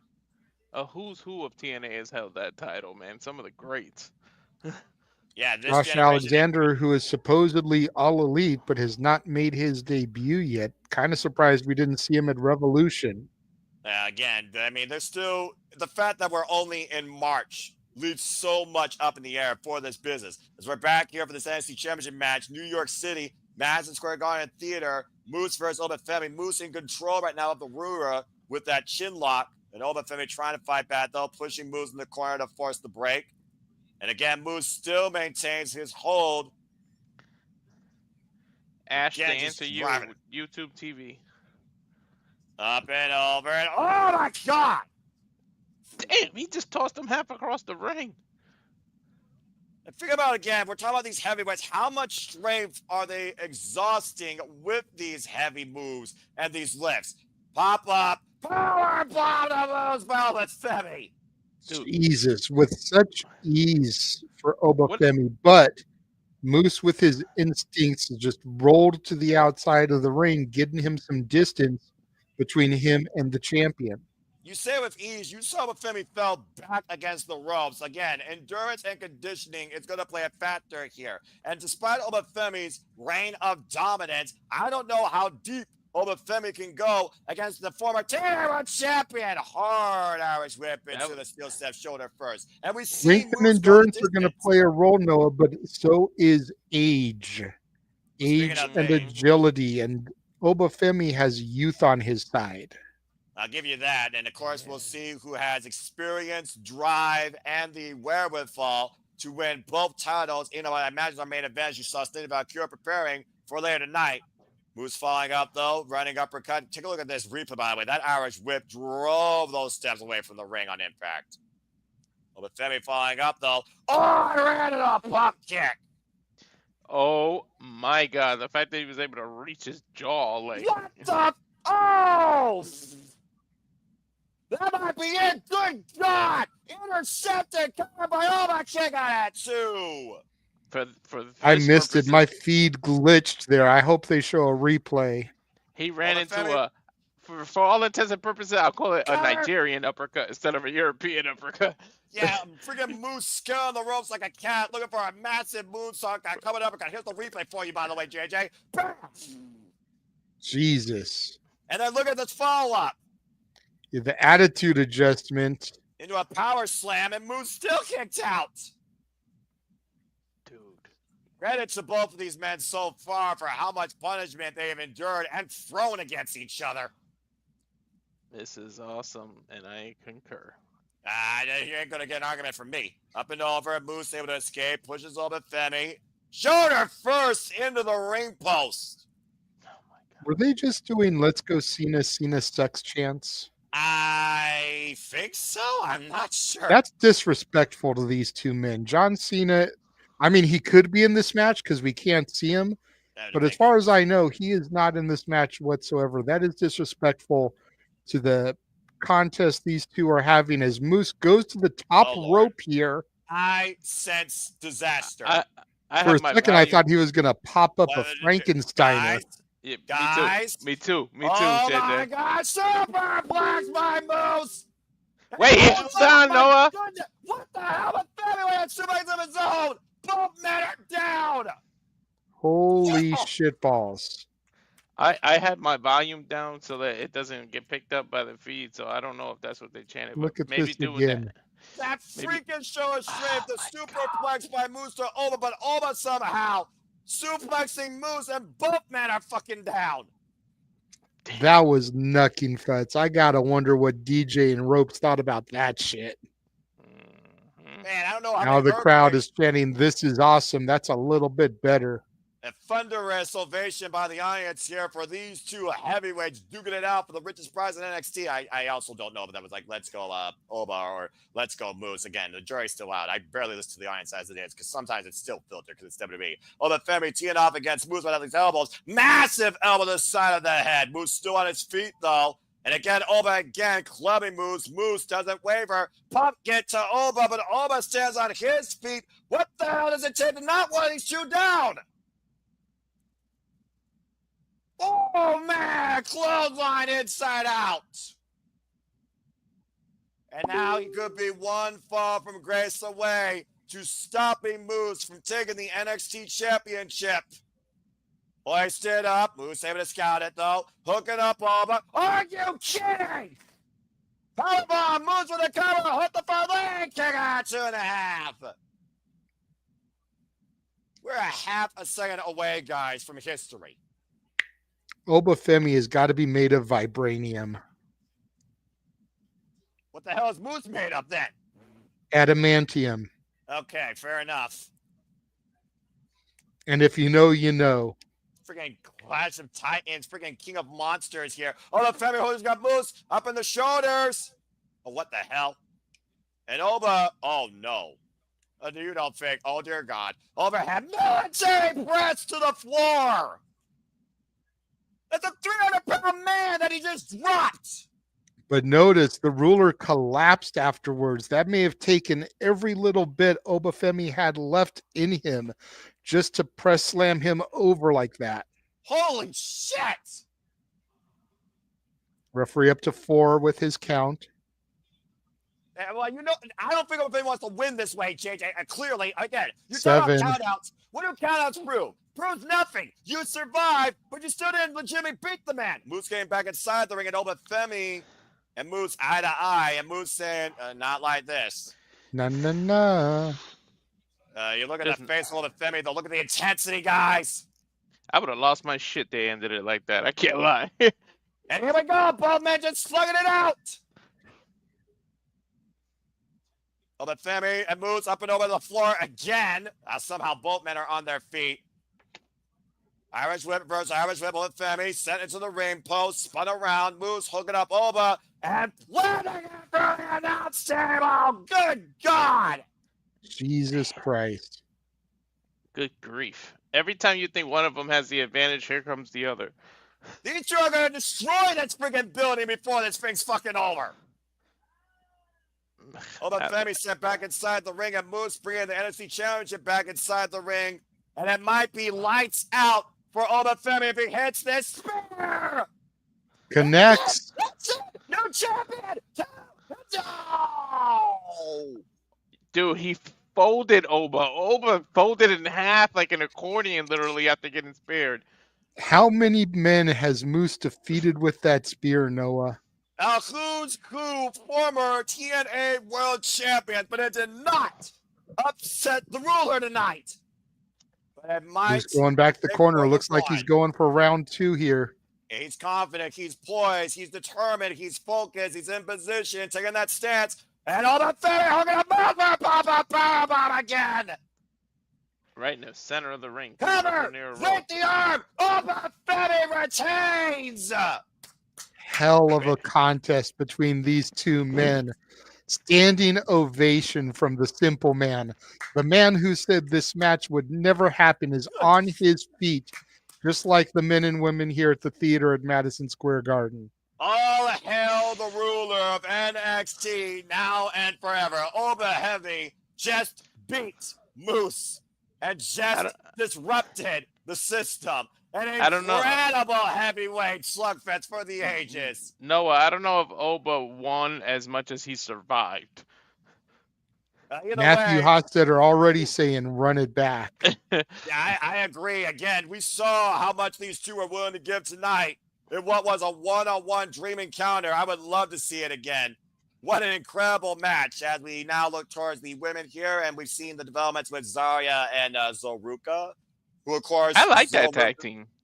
Yeah, it's an interesting tag team. Interesting contrast of styles and personalities. It looks like now they're going to do some stuff that Zarya likes here. What's this? I thought that was fencing. But it's no, that's bottle smashing. Sorry, it's Zoruka. Is that a crash room? I believe that's exactly what that is. I so want to do one of those. Well, that's one way to build teamwork. Of course, Zoruka and Zarya got the better of Chelsea Green and her secret herbalist, Piper Niven, last week on NXT. You got wonder Zoruka might be in line to challenge for the WWE Women's United States Championship. Well, that's what they just said, is she's got a title match next week, does Zoruka. So, well, this is a great way to build that bond and also build your strength and focus, I guess. Because to beat Chelsea Green, you got to be even more of a hot mess than a hot mess. So good luck. She better But we've snatch got him. Sol Ruka and Zarya here. That takes care of Chelsea and Piper. But who's going to be the X Factor with Alba Fire now as part of the Secret Service? Well, let's go ahead and look more towards what's next for Fatal Influence. They're right now with the NXT General Manager, Ava Rain. And there's absolute Ricky Saints. I feel like Chelsea's group should be called Chelsea's cabinet. Like the president has a cabinet. Like Oh, they I should have did agree. that. Definitely a far more better, balanced, effective cabinet than what's going on currently in the office.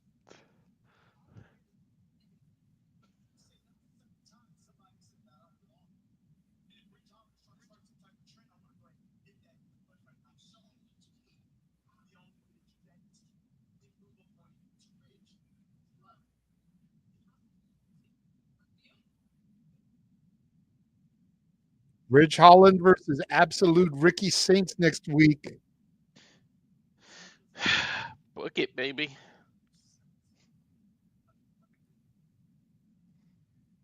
The irony of Ethan Page telling Ricky that NXT doesn't like outsiders when he came here from the same company Ricky Saints just got here from. Right? And strike a smile, because here comes that ego. Time for a street fight. Ego. To your point, all ego Ethan Page literally came into NXT and literally shot himself straight to the top in record time fashion towards the NXT Championship. Ego Page looking to prove a point and break a smile once again tonight. It's Javon Evans and Ethan Page, 2 here at NXT Roadblock as the action continues. No rules, anything goes. It's a New York City street fight up next on NXT. Do you really want to be in that type of environment when your jaw was just wired shut a couple of weeks ago? Ask Javon, because at this point, I think he'd rather, break Ethan's body at the risk of eating through a straw the rest of his life. If we have another commercial break, fuck television.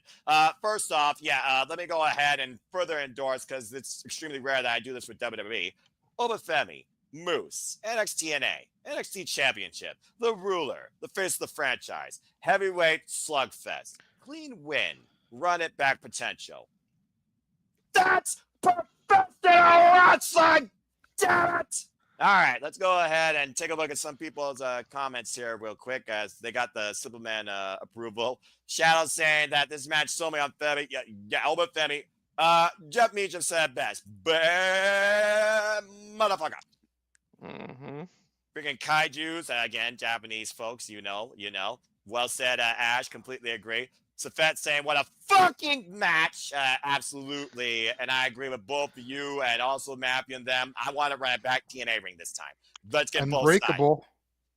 Yeah, absolutely. I was thinking about that. Unbreakable is the next show after Sacrifice, so good call. And if that is actually what happened, yeah, y'all are wrong for that. I agree. How stupid people are. I think it was because he hit the attitude adjustment. That's and it just reminded him of Cena. I think that's fair. That's fair. He did do that. And Cleveland called Andrew. Please go follow and post your prime cuts. Hope you're doing well, my Ohio brother. NXT is an area in the Cleveland area. Well, please, I encourage you to fucking watch the show in its entirety. That's saying something. I was going to say, that is probably the best endorsement you can ever get. If the Simple Man Noah Foster is telling you, the viewer at home, and specifically the Cleaver, to watch this as soon as it airs, watch it, damn it. And that being said, watch Batty for Wrestling when you can, as we have a $2 Canadian super chat with a counter. No. SmackDown's 3 hours, and I think the high score is 13. I was going to say the counter definitely won't be broken tonight, as we're only on 5, and we've only got 50 minutes left in the broadcast. Unless they have an overrun. And again, Stephanie, Vaquer, and Guilia, based on what I know those two women can do in Corrigan Hall last year, NXT, let's see if you can surprise me beyond that. This is Joshi Pro Wrestling at its finest. Really show me that you can deliver it to the highest degree. Stand and deliver what could be the best women's division right now in the States. That is NXT. Stand and deliver for me here tonight, Roadblock. Do it. Fucking do it. That being said, yeah, I'm freaking burnt out. That fucking hell, that was amazing. I look very Yeah. forward to seeing that. Right, there is no way in hell that's one of it. That just made both those men's career, no doubt. Whew. All right. But Well, the anyway, $1 million question will be come the beginning of April, which I'm assuming if you guys keep the Saturday trend, then April 5th will be your top 10 list for the month of March. you would be Will correct. that match show up on your top 10 list? Well, there's still a whole lot going on. I'm watching the New Japan Cup. I'm watching the Cinderella tournament. I got the Marigold World Championship match at the end. We got Sacrifice this Friday. We just had Revolution. We had NXT Roadblock tonight. So, again, and this month is not even halfway fucking over. So, right now, I will say this. That definitely is right now on my mind in peak interest with Thomas Toy Summer Mario's Hollywood ending. That's how fucking good that was. Oh my gosh, that was incredible. But again, nothing is official yet, and the New Japan Cup's going on, and I don't know if I'm going to see that or Hiroki Goto and Yuji Nagata. I got so much fucking wrestling still to I feel like we figure out should watch as that together, Noah, behind the scenes. You don't have to do a watch along, but we gotta. Yeah, I agree. And again, the New Japan Cup ends March 20th. That's the finals.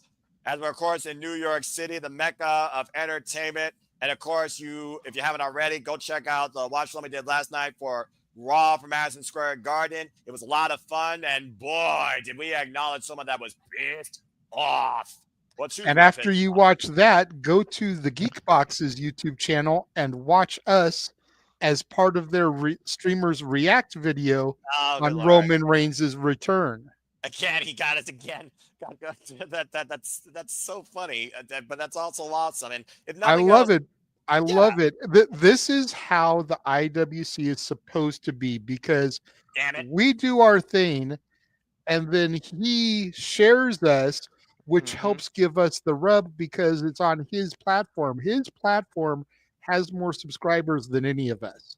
Yeah, but also his videos get more traction than we do. So by us getting featured on his videos, it helps to build us and all the other streamers up. And the fact that we're featured in videos alongside the likes of A&B Combos Wrestling Edition, Denise Salcedo, Cultaholic Wrestling, that is huge for us. So thank you again to the Geekbox. Please feel free to keep using our content for your videos. And I'm sure between Oba Moose and our main event, there's probably going to be something to come out of this video here tonight. And I'm expecting something to break here between these two men and this New York Street Fight. We're back and Perez right away. Oh man, and Ethan Page just caught Javon with a boot straight to the face. And thank you again to Geekbox. Please subscribe. And if nothing else, folks, let that encourage this community to be better and just fucking enjoy the wrestling business. If you ever do an MMA compilation, feel free to use any of my content. A double-A takedown by Javon Evans. Of course, Javon's been hell-bent getting after Ethan Page ever since he broke his smile. Not just the Vengeance Day, but to y'all's point, we saw what happened at Vengeance Day when Ethan Page brought out that new move, that twisted grin that jacked Javon Evans after he jacked his jaw of that mouthpiece. And again, this street fight, folks, can go anywhere in the building. Anything goes, falls count anywhere. And we know New York has its fair share of extreme combat. Not just in wrestling either. Is this the same venue, Noah? You may know, because this is the theater at the Garden. Is this the same adjacent venue that they did the Lions Den match at SummerSlam 98 in?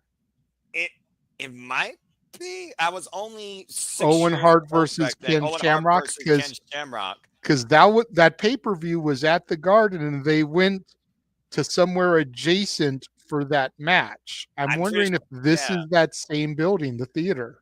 You might be right. You might be right, but we also know that the Garden and the theater have been renovated since then too.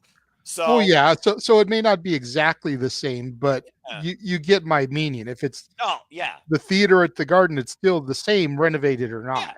Yeah, I mean, I'm just figuring about like the outlook of the lines and the size and the area around it, but so much has evolved from Madison Square Garden and the theater. I wouldn't be surprised. Speaking of evolve, if you want to look more towards the future for WWE and who could else show up in NXT, go check out Evolve on Tubi, folks. Again, tomorrow night, 8 p.m. Eastern Standard Time. see who evolves here in WWE to become the future superstars of NXT and beyond. Oh, Definitely man. looking forward to seeing what they've got in store for us tomorrow night. Last week was a hell of a debut episode of Evolve. Jack Curious Harbaugh. to see where they go with it. Yeah, Jack Cartwheel, Cappuccino Jones, That's the most ridiculous thing I've heard. Swipe Right. Ooh. Some good talent over there. The most Good punchable swing. faces in the industry. Swipe right. And again, right now, Javon Evans swinging for the fences against Logan Page's back with that steel chair. He's swinging right. Shit.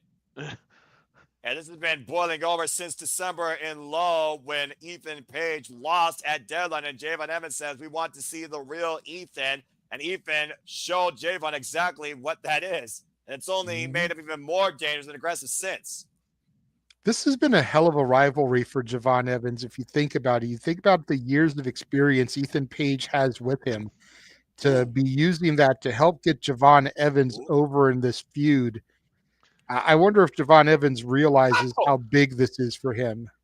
The young OG Yeah, at right. 20 years of age, it certainly wouldn't surprise me. Former Deadlock Pro Wrestling superstar, of course, bouncing off the ropes and taking even up and over. Leg first to that chair. Here's the cover. Hook on the far leg that hit the chair and gets a 2 count.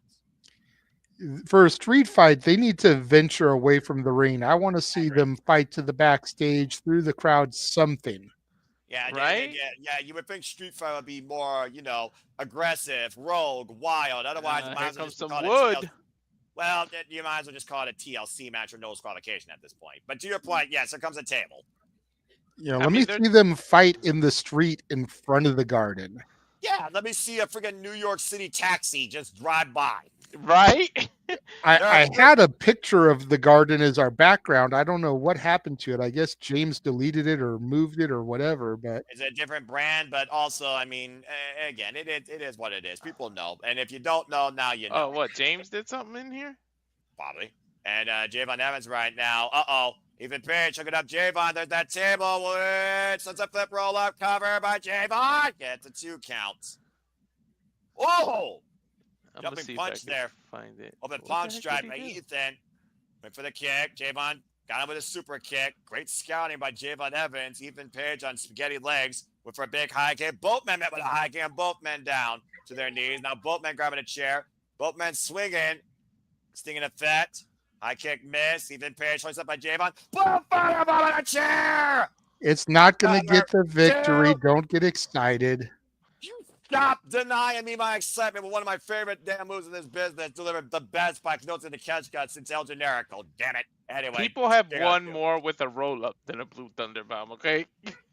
Shut it, Walter! Damn it. Ethan Page right now, not on his feet, and Javon readjusting that table in the corner every time. The Blue Thunder Bomb, the bane of my freaking wrestling fandom existence when it comes to everybody else on this ring. The Javon Evans right now. What the hell is Javon doing here, setting up these chairs? There's an electric atmosphere here at the theater, and Javon now standing on these 2 chairs. The Javon Evans, uh-oh. Oh, no. You don't, no, not a pile driver. Through the chairs, that would be sick. Ethan Page driving the back of the head of Javon into the top turnbuckle. Now see him on the top turnbuckle, and and ripped off it. Oh, man! Back first, a victim of his own device, cover by Ethan Page. Kick out at 2. Still able to fight free. Now hoisting up on the shoulders. A running power slam for the tail on the corner. Good grief. Covered by Ethan Page to win the street fight. Gets a 2.5. Who's going to win the street fight? The street fight continues here on NXT Roadblock as we got another commercial break. Fuck television. Good Lord almighty. There it is. Walter found it. Oh, there we go. Perfect. That's appropriate. And again, Javon Evans and Ethan Page trying to break each other's spine in the process versus just their smiles, it seems, to say the least. How far does this evolve besides the man's jacked up jaw? Good grief. Throw him in front of a subway, Mortal Kombat stage fatality style. All right, let's not go that far. All right, they are still human beings. They are not supernatural. But stay tuned. Right. You might get Mortal Kombat votes from Simply Gaming. That and so much more. Soft launch to come this weekend. Stay tuned. Well, the Good point I grief. was trying to make when I mentioned the background is have them fighting out with this type of shot. I agree. You know, you've got the marquee, the garden, you know, overhead. It would make for a great visual Yeah. cinematography, you know, Freaking, to Paul do Heyman knows something freaking- like that. Paul Heyman freaking knows throw him freaking- into one of those hot dog carts. You know New York's famous for having those. Oh, hell yeah, man. The hot dog cart is more in numbers than the fucking taxis in New York City. Freaking the hot dog cart that Dodger went and stole all the hot links from. Keep playing Keep Away from Oliver. Oh, good Right. Lord. Why should I worry? When once he was a wee lad, I'm sure he watched Oliver and Company as well. We know he I watched did. Aladdin when he was once a wee lad. Oliver and Company was far better than Aladdin, especially because it didn't require a sequel. That's one of my favorite hidden gems of actual movies I saw one when of I was mine, Thank watching too. that. you. I After love Thank that Lion you. King. I remember seeing Oliver and Company in the theaters, man. I still say to this day, Oliver and Company is the true kickoff of the Renaissance period, not The Uh-huh. Little Mermaid, which was the movie that came after it. Yeah. Uh-huh. Why should I The worry? Aristocats was more worthwhile for me than the Little Mermaid. Anyway, you use the condiments as weapons. But I mean, Damn the it. voice cast was fire. The story adapted from Dickens. The songs were great. Yeah, you're there, you know. I did Francis. no argument. Francis. Walter That's here okay. singing "Why Should I Worry" a moment ago. Non-copyright. Non-copyright. Not copyright, damn it, not copyright. Yeah, I remember Francis. Freaking hell. Lord. Tito, Anyway. voiced by Cheech. Mhm. You know, good grief. I think that was my introduction to Cheech because I was too young for Cheech and Chong humor. That's probably the only way people know Cheech with Cheech and Chong anymore. If this is torture, chain me to the wall. That was my favorite line in the whole movie. Ooh, I think she likes me, man. Good grief. Go ahead, Noah. There, look at that. You're getting a tiny bit of the wee lad in me out tonight during NXT Roadblock, which has been an incredible wrestling show. I've enjoyed this far more than last night. I'm not gonna lie. This has been absolutely brilliant. There's a reason why I stuck on NXT, my wrestling brand, the wrestling brand of WWE. This proves it. Damn it.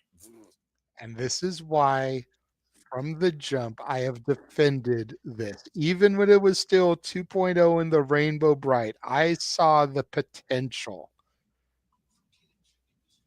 Well, potential has been honed, and we'll see if it continues to be honed as we still wait for this match to come back on our screens before we see a beautiful Madness versus La Primera leaves with all the gold here in NXT. And we are back here at NXT. Javon Evans looking to fly off the top rope, flying with that clothesline and bouncing on impact.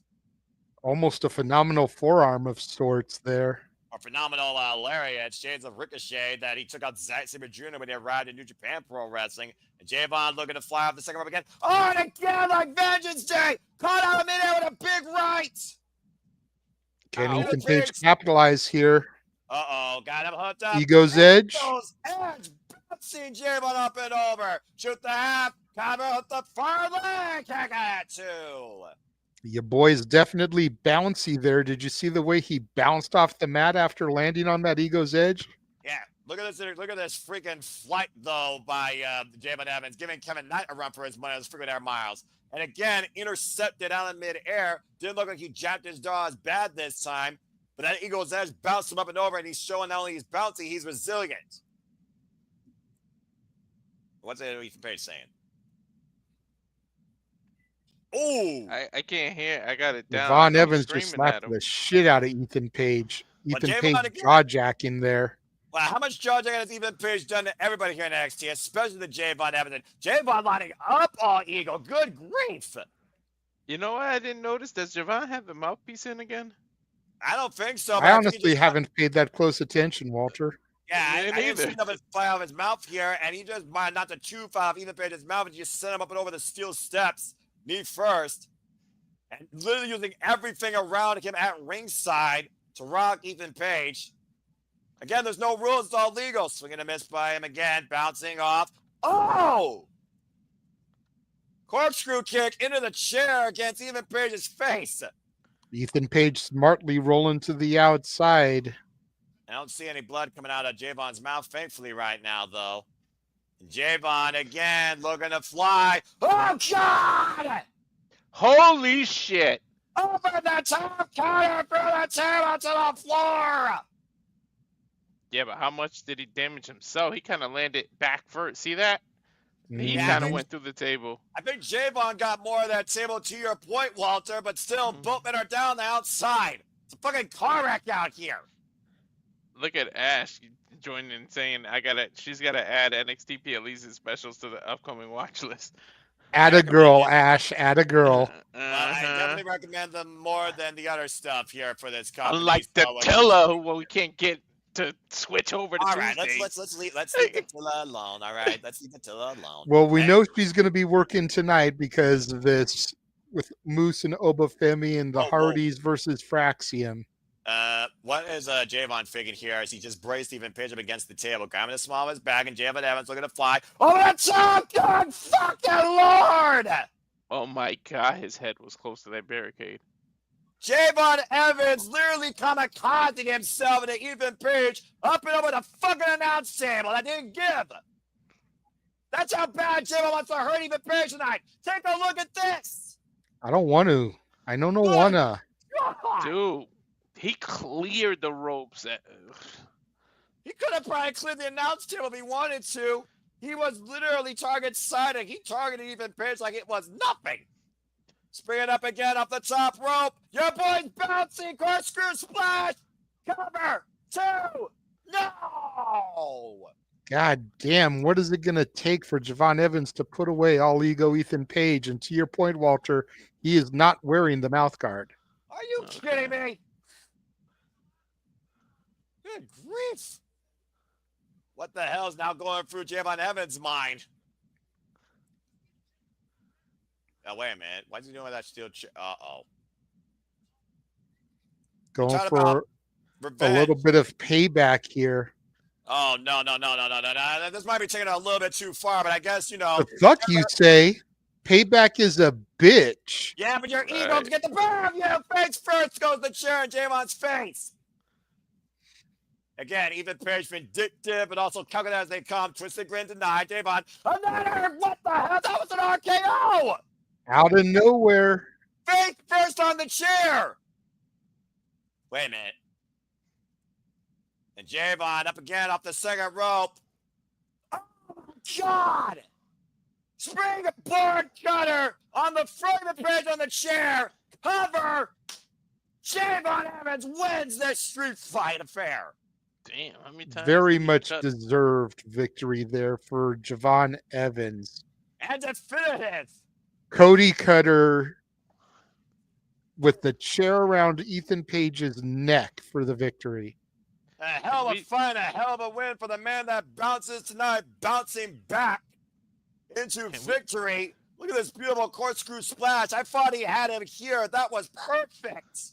Can we be done with this now, this rivalry, please? I mean, the only thing he didn't do was literally twist Ethan Page's grin or break his jaw. He might have might have warped his neck. I don't know what more you could do after that.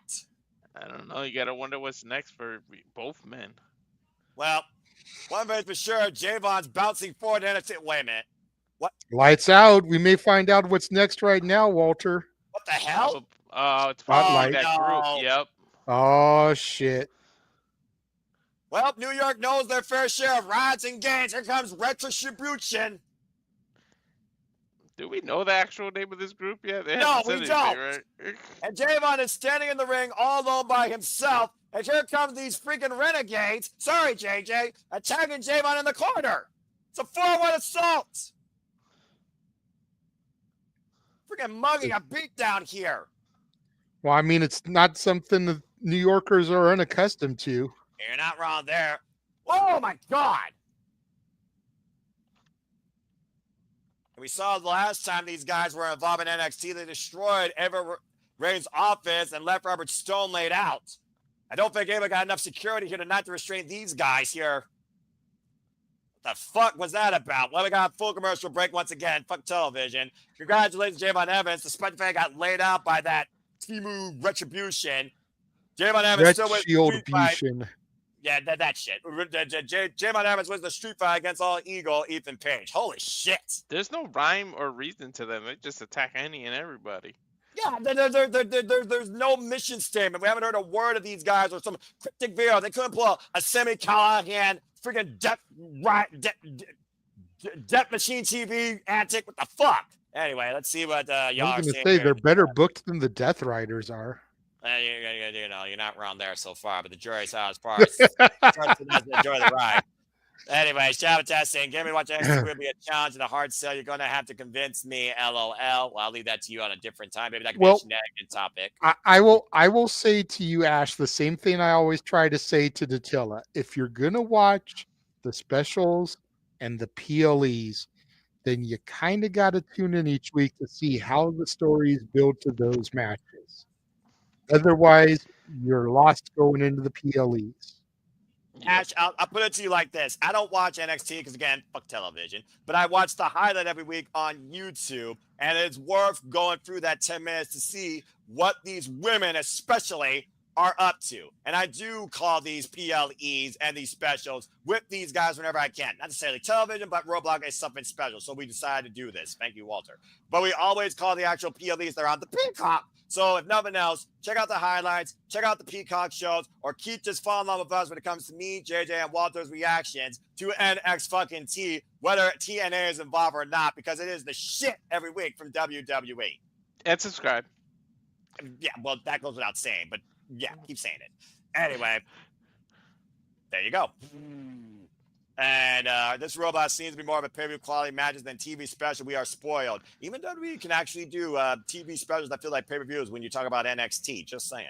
All right. Well, again, to you, JJ and Walter's point, been a phenomenal show, phenomenal time tonight again. I have enjoyed this far more than last night. God damn it. Lord forgive me. This has been fucking incredible. We saw Javon Evans bounce Ethan Page off a fucking steel chair and win a New York street fight. We saw Femi able to beat the system as he and Moose had a heavyweight slugfest for the ages in an interpromotional warfare. Please run it back. We also, of course, kicked things off with the Hearts, successfully retaining the TNA Tag Team Championships against Fraxiom after a twist of fate, miscommunication caused Fraxiom towards the end. And we also saw Jordynne Grace overcome the Prodigy this time, Roxanne Perez, on one leg with a Juggernaut driver. What does that mean for Roxanne going forward in NXT or even in WWE? We'll find out soon enough. So I hope everyone's enjoyed the reactions, commentary, the excitement, the engagement, the passion, the attitude that has always exhibited what NXT was founded upon. I hope you enjoyed this watch along. Please like, subscribe to Value for Wrestling. Put a link in the description. Comment, tell a friend. I hope everyone's enjoyed this. We do this for all the biggest shows, review specials across all the biggest brands wrestling. WWE, NXT. Yes, I still call it its own damage that should be.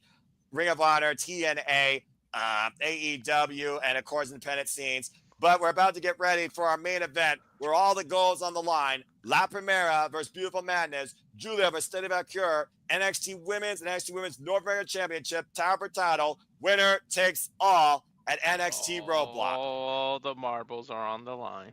Yeah, and all the pride with that too. I'm getting excited. It looks like we're going to learn a bit more about Shawn Spears' family and maybe their motivation to join him, as we got a little bit of an interview here with Brooks Jensen.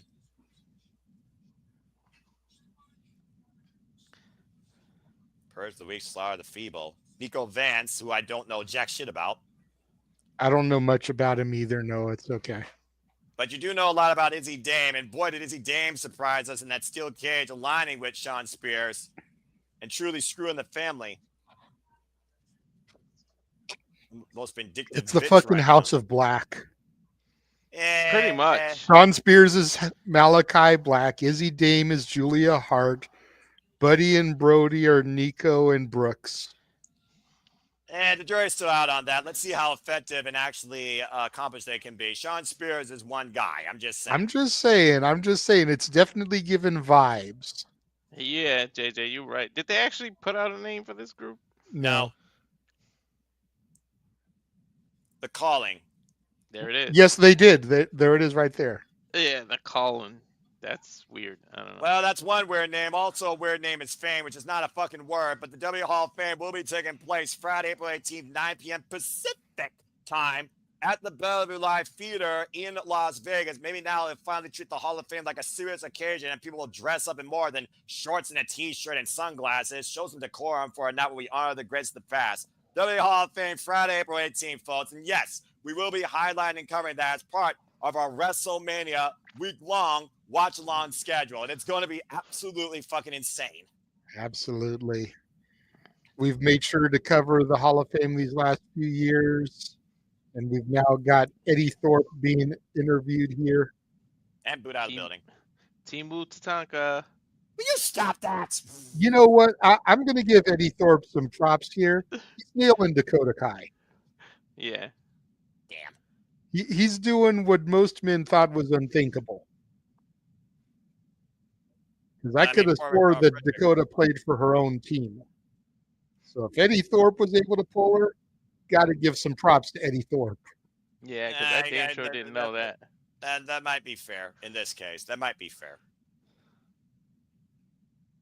Man, he's getting booed out the damn building. I can't even hear what he's saying because of the boos. That's because they're talking saying about how Trick doesn't like to get hit. So what's going to happen next week when they're in the underground? You better stop talking about Trick before he come out and whip you.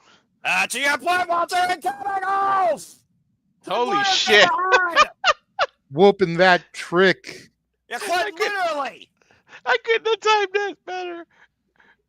And right now, they're over at the announce table in the ring keepers area. Trick, I couldn't wait for next week, apparently. Wrestling Rule 101, say somebody's name and they come out.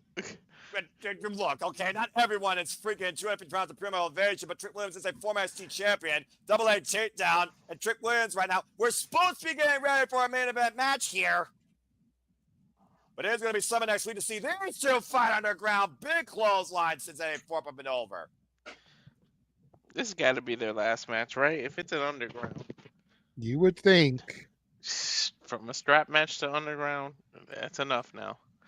And again, Trick Williams has had enough of Eddie Thorpe. He's looking to shut that man up once and for all next week. NXT Underground, folks, on NXT. Speaking of which, you also got a lot more coming up on NXT, JJ. Go ahead and talk about it.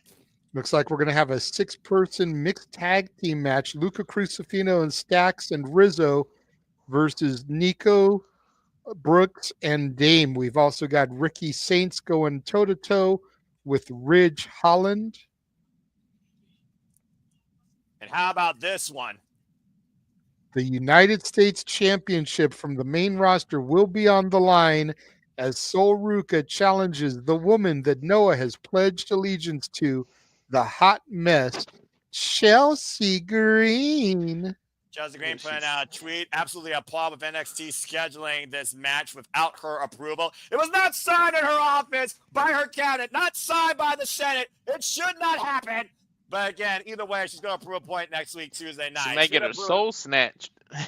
Well, we'll see who gets snatched of a piece of gold tonight as we get ready for our main event. There you see Beautiful Madness, La Primera. It is Guilia, Vaquer. It is champion versus champion. It is our main event up next on NXT Roadblock when we return from this commercial break. Fuck television. And like I said, as long as Meacham has been literally somehow either, I don't know what the appropriate political term is here. She's not part of any office, so you can't impeach her. Deported. Deported from the Women's United States Championship picture. That's all I care about, all right? Anyway, I am looking forward to so we're going to I don't know about talking about deporting someone in 2025, though. Yeah, whatever, all right? People still find a way across the borders. What? Anyway, Chelsea, Sol Ruca again, such a complete athlete, former tournament tumbling champion, taking on Chelsea Green. This is going to be a very unique opportunity for Sol Ruca. So I'm looking forward to watching that match. Thank you, Women's Wrestling on YouTube. So I'm looking forward to seeing that big opportunity for Sol Ruca. And I know Zarya definitely will be in the corner, and I'm sure the secret Hervis will be in Chelsea's green corner. Now, with Alba Fire and Piper Niven, the Scottish stick together. Ain't that something? Anyway, I love it. I freaking love it. All right. We got another commercial break, so why the fuck they do this shit? Let's go ahead and talk real quick a little bit about this championship match coming up for those that don't know. Julia, of course, previously was involved in the all-women's promotion in Japan, Joshi Promotion Stardom. Her nationality, she is a melting pot. She was born in London, half her family's Italian, and half her family's Japanese. Most of her childhood, she was bullied for being so different. It was professional wrestling that found a beautiful escape for her where she'll not only belong, she could be violent. She then went on to start to create a group called Donna del Mundo, Women That Play in the World, after her time in prominence, and went on to star and become the World of Stardom champion, as well as Artist of Stardom champion, the trios titles. She had incredible feuds and fallout with friends inside her faction too, including Siri and Tam Nakano. And of course, we also saw her recreate a bond with her sister, Crazy Girl Suzu Suzuki, during her time in Stardom. Her last match, though, after she sent Ariba Denchi to a rival she hopefully never sees again in Tam Nakano, she went on to help Rosie Ogawa to create Marigold. It was at Marigold last year in July where Saray and Giulia fought over the Marigold World Championship, and that was literally Giulia's last championship match before she headed to WWE. As she left your ladyship, my Sakurai there to be on her own with how much potential she has now, the Marigold United Nations Women's Champion. Since showing up in NXT last year, she has trailblazed her own path towards the NXT Championship after losing it last year in Chicago, thanks to the return of Cora Jade, but thanks to La Primera, probably her only friend in the business, Stephanie Vaquer, showing up in NXT. These two not only beat Cora and Roxanne at Halloween Havoc last year, they both transcended to championship glory. Giulia winning the NXT Women's Championship at New Year's Evil, while Stephanie Vaquer won the NXT Women's North American Championship at Vengeance Day. And now both these women who built a friendship off of rivalry and respect in Corrigan Hall last year through Stardom, through New Japan Pro Wrestling, through CMLL, over the Entity Strong Women's Championship, is now going to duke it out here tonight in the main event at Madison Square Garden Theater for both the NXT Women and the NXT Women's North American Championship. Winner take all. There can only be one that truly calls himself the best. And we're going to find that out tonight. I cannot fucking wait for this. Again, stand and deliver. Stand and deliver. Considering stand and deliver is literally the main stop for this brand and the next stop. Giulia and Stephanie, stand and deliver. And I know what people have told me and what rumors, reports, and everything said. I haven't seen anything official from WWE. So again, yeah. Let's see what happens. It is main event time at NXT Roadblock. And Walter, here comes the Dark Angel of NXT first. La Primera, you said it yourself. That means champion of champions, and Stephanie's looking to become that tonight. Certainly I wonder present. what El Diablo Dudley is going to think if she wins here. Anyway, it's going to be a one-of-a-kind special moment, not just for these two women, but for NXT and for women's wrestling, damn it. Stephanie Vaquer, born in Chile, the first South American WWE superstar winning gold here in WWE. Speaking of El Diablo Dudley, I haven't seen Bubba at all here tonight. We saw Mickey James. We saw The Undertaker. Booker T is at ringside, but he hasn't really done anything else. We haven't seen Bubba Ray Dudley, but the LFG coaches were all supposed to be in the house here tonight. Yeah, for all we know, he's still probably somewhere backstage. We are in New York. We're not in Hell's Kitchen, though. And here comes Beautiful Madness herself from Beautiful Insanity, Giulia, our NXT Women's Champion. And to think, in their illustrious careers, they legitimately have only faced each other one other time in one-on-one action. Talk to us about it, Noah. We're looking at the best of the best here, the best of Stardom, the best of CMLL, who came to WWE, now fighting for the richest prizes in NXT. Stephanie Vaquer, of course, who came into NXT last year after the Forbidden Door, and of course came in during the summer, while Giulia followed shortly after. That is a sight to behold right there. Take a picture, folks. Let's go down to Mike Rome for our main event introductions. Give it to us, Mike. And JJ, you give us the here we go before that bell rings. One fall.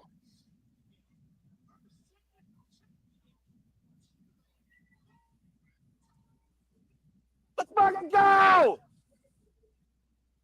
Champion versus champion, title for title. From San Fernando, Chile, the NXT Women's North American Champion, Stephanie Vaquer. 31 years of age, 16 years in the game. Means she's been wrestling since she was 15. That is correct. And from Tokyo, Japan, the current reigning and defending NXT Women's Champion, the beautiful madness, Giulia. 31 years of age, 7 years in the game, trained by the likes of Milano Collection AT. JJ, this is your brand. This is the cornerstone of women's wrestling. Both titles on the line. You know what you need to fucking do. Both belts held up in the air by the referee. This could very well be the biggest match in NXT history. NXT Roadblock main event. Giulia with the blue hair, Stephanie Vaquer. The bell sounds, and here we go, starting with a nice hearty handshake of sportswomanship. As we should. Stiff con of a tie-up, though, as they should as well. These women's forge in combat here. And again, we talked about the takes with the men's championship match. Let's go ahead and look at the women's championship match here. Again, you both have seen Stephanie Vaquer and Giulia here in NXT. JJ, what does Giulia need to do to retain the NXT Women's Championship and beat Stephanie, knowing that Stephanie has beaten her before?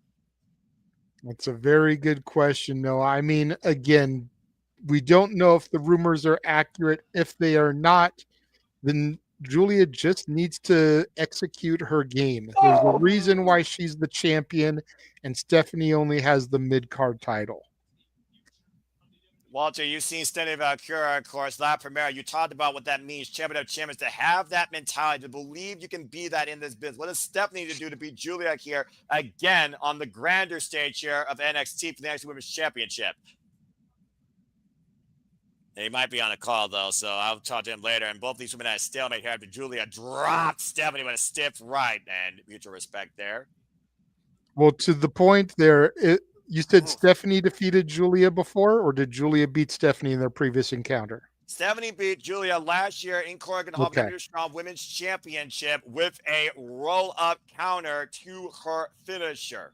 Then Stephanie knows what it takes to beat Giulia, and she needs to remind Giulia who the fuck she is and that she can beat her at any given moment.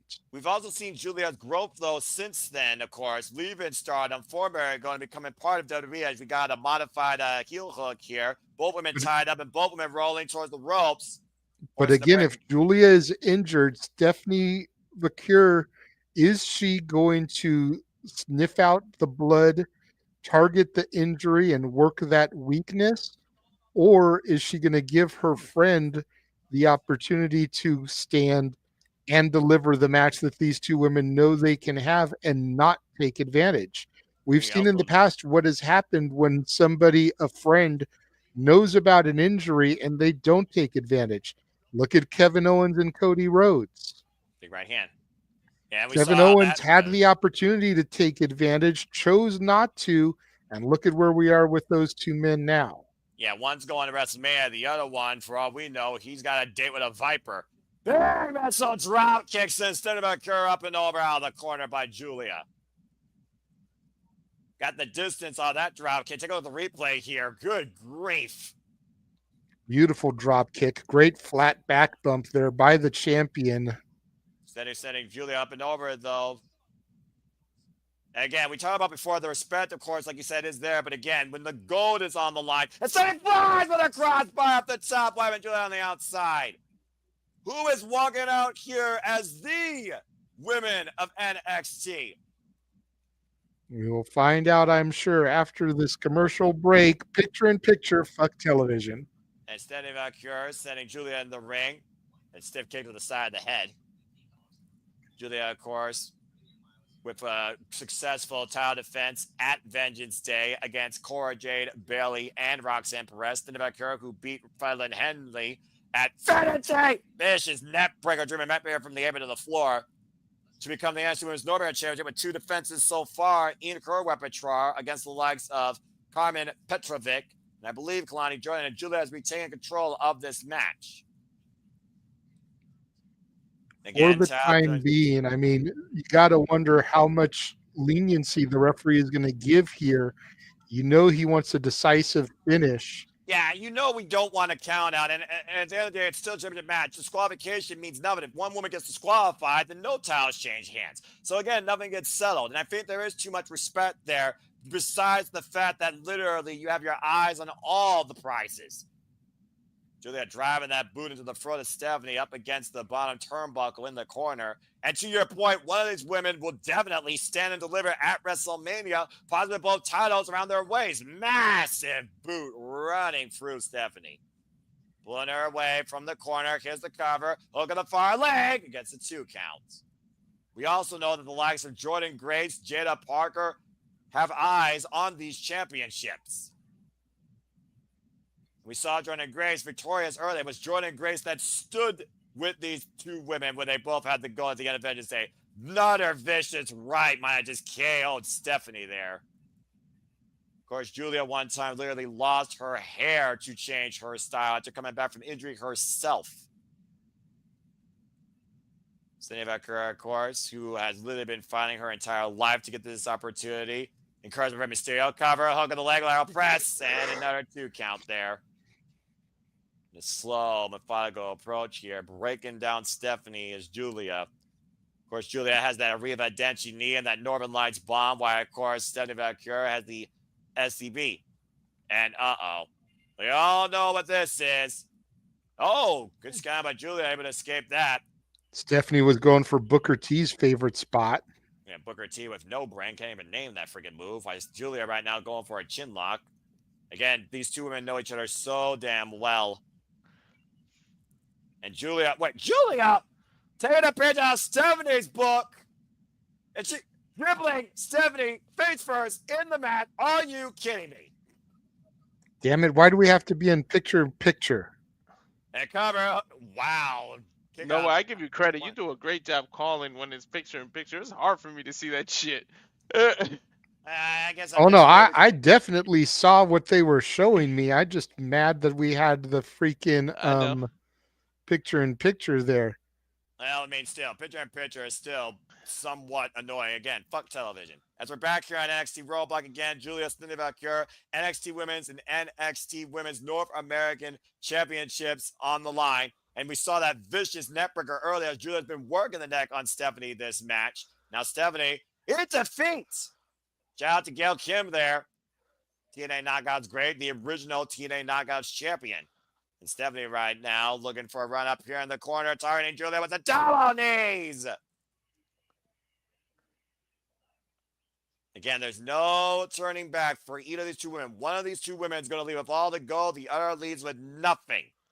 And here's what Booker T wanted earlier. Stephanie dribbles Julia face first in the mat. Don't know what the basketball team is in New York.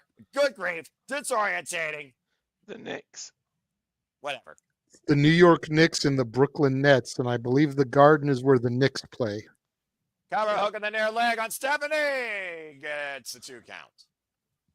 Even I know that, Noah. Come on. I don't watch basketball, remember? Okay, I get that, but I'm sure you've heard of Patrick Ewing. No. Really? Not that name. Legend.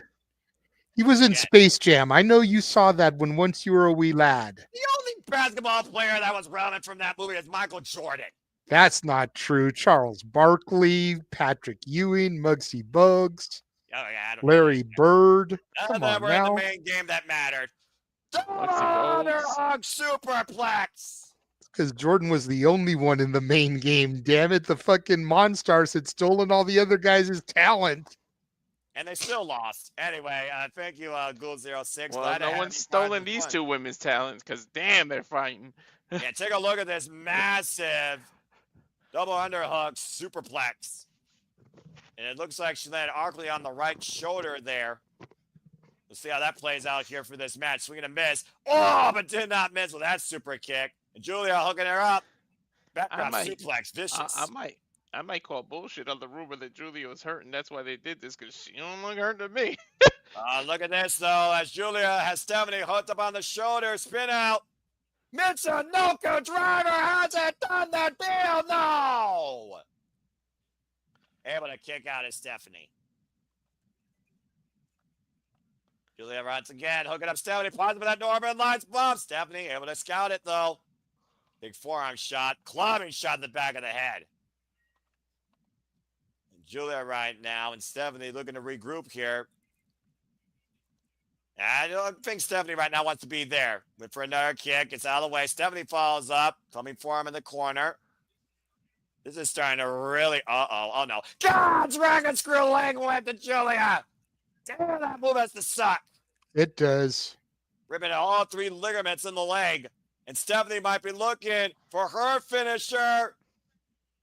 SVP connects. Cover. Hook him off leg. Kick out Guilia at 2.5. Oh, wow. I thought she was kind of close to the ropes. I didn't expect her to actually kick out. Kudos to her. Bring awareness aside or not, she still got both legs, but that is the first person NXT to kick out of Stephanie's finisher.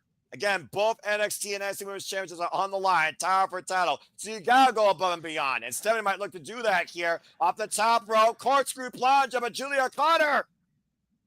Triangle, submission on play. Triangle armbar. It's a combination. Rolling to the reins of Saturn. Yeah, again, forget about the strain on the neck and both arms trapped, and Stephanie is nowhere near the ropes. I used to use that when I wrestled. I called it solitary confinement. Will Stephanie tap? Will Stephanie find an escape? Will Guilia win both titles here tonight? Stephanie turns her body towards the ropes and forces the break. Great ring awareness by La Primera. Oh, wait, the roll through. Cross leg cover. And kick out 2 by Guilia. Talk about wherewithal. Oh, that knee. And that might be Arriva Dancing No. Wow. Both women have kicked out of the finishers at this point. There's one thing that Guilia hasn't used yet, and that's the Northern Lights Blue. Wait a minute, Stephanie escapes. Oh, she dropped her. Super kick. And another one, jack in the jaw of Guilia. Big hook kick there. Guilia's still standing, though. Stephanie again. SGB! Oh, in the middle! It's got to be over. She's not done yet. Gonna go for another one. Come on, give it to us. 3 times the charm. Put the leg. 1, 2, 3. Stephanie Stephanie! is NXT Women's Champion! Yeah!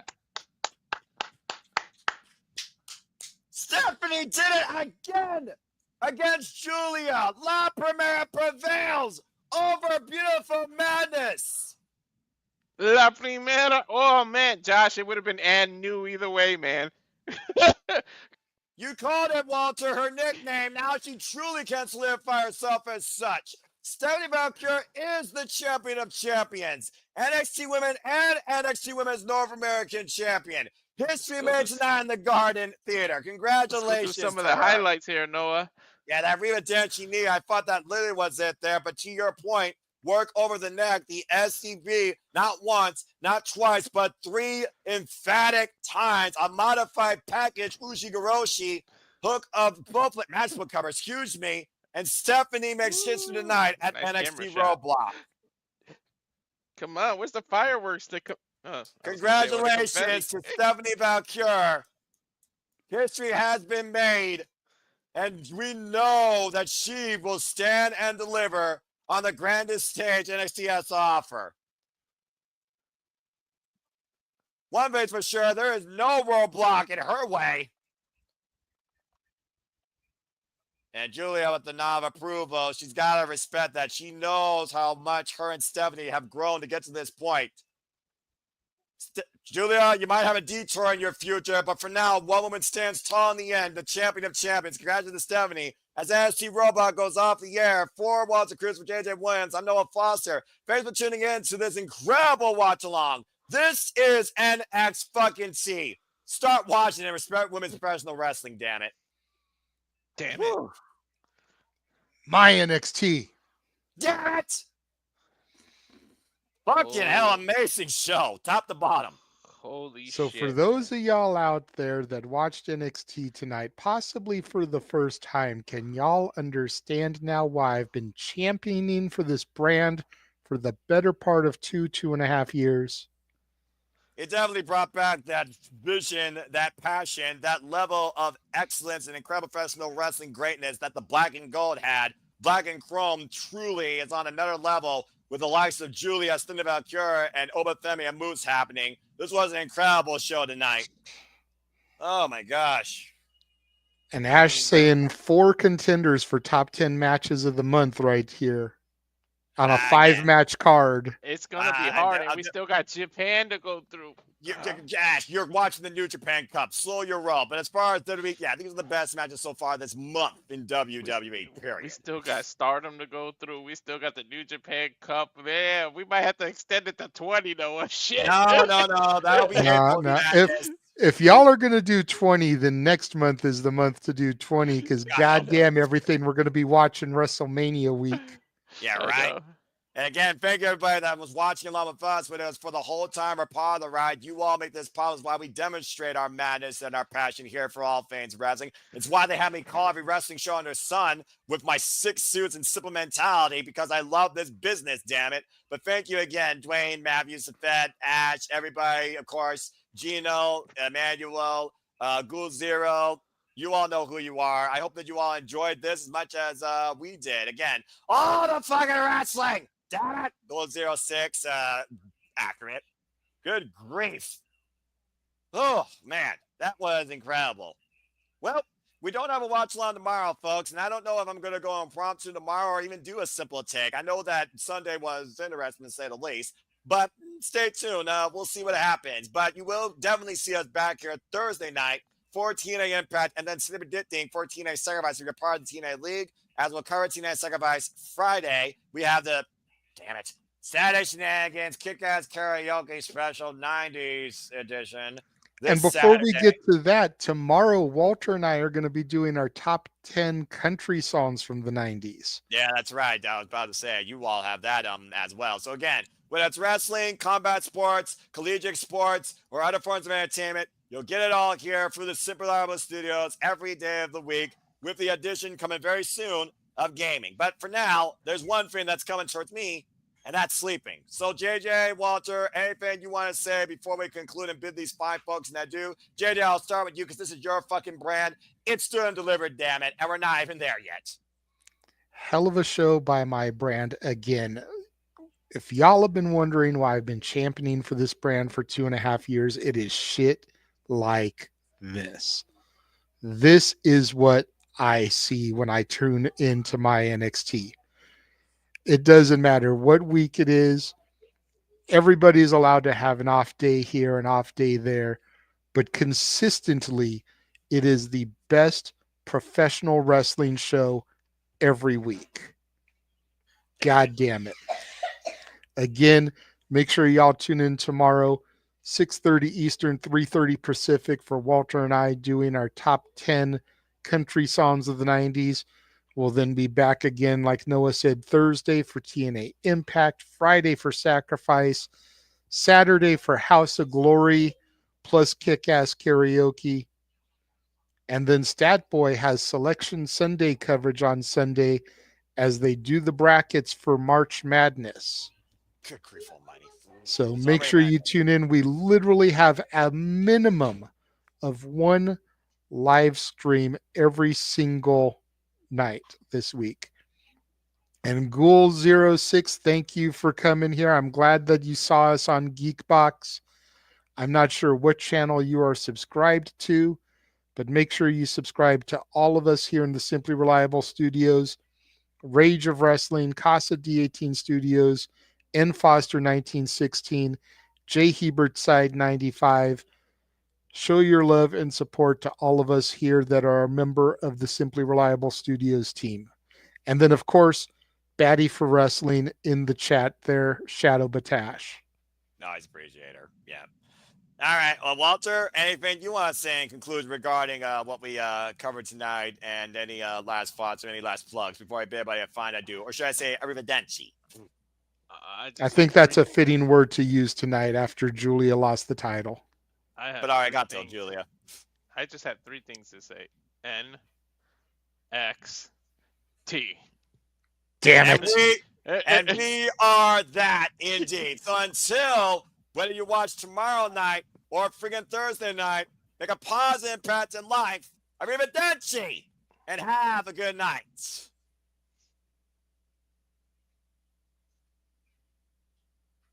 Why should I worry?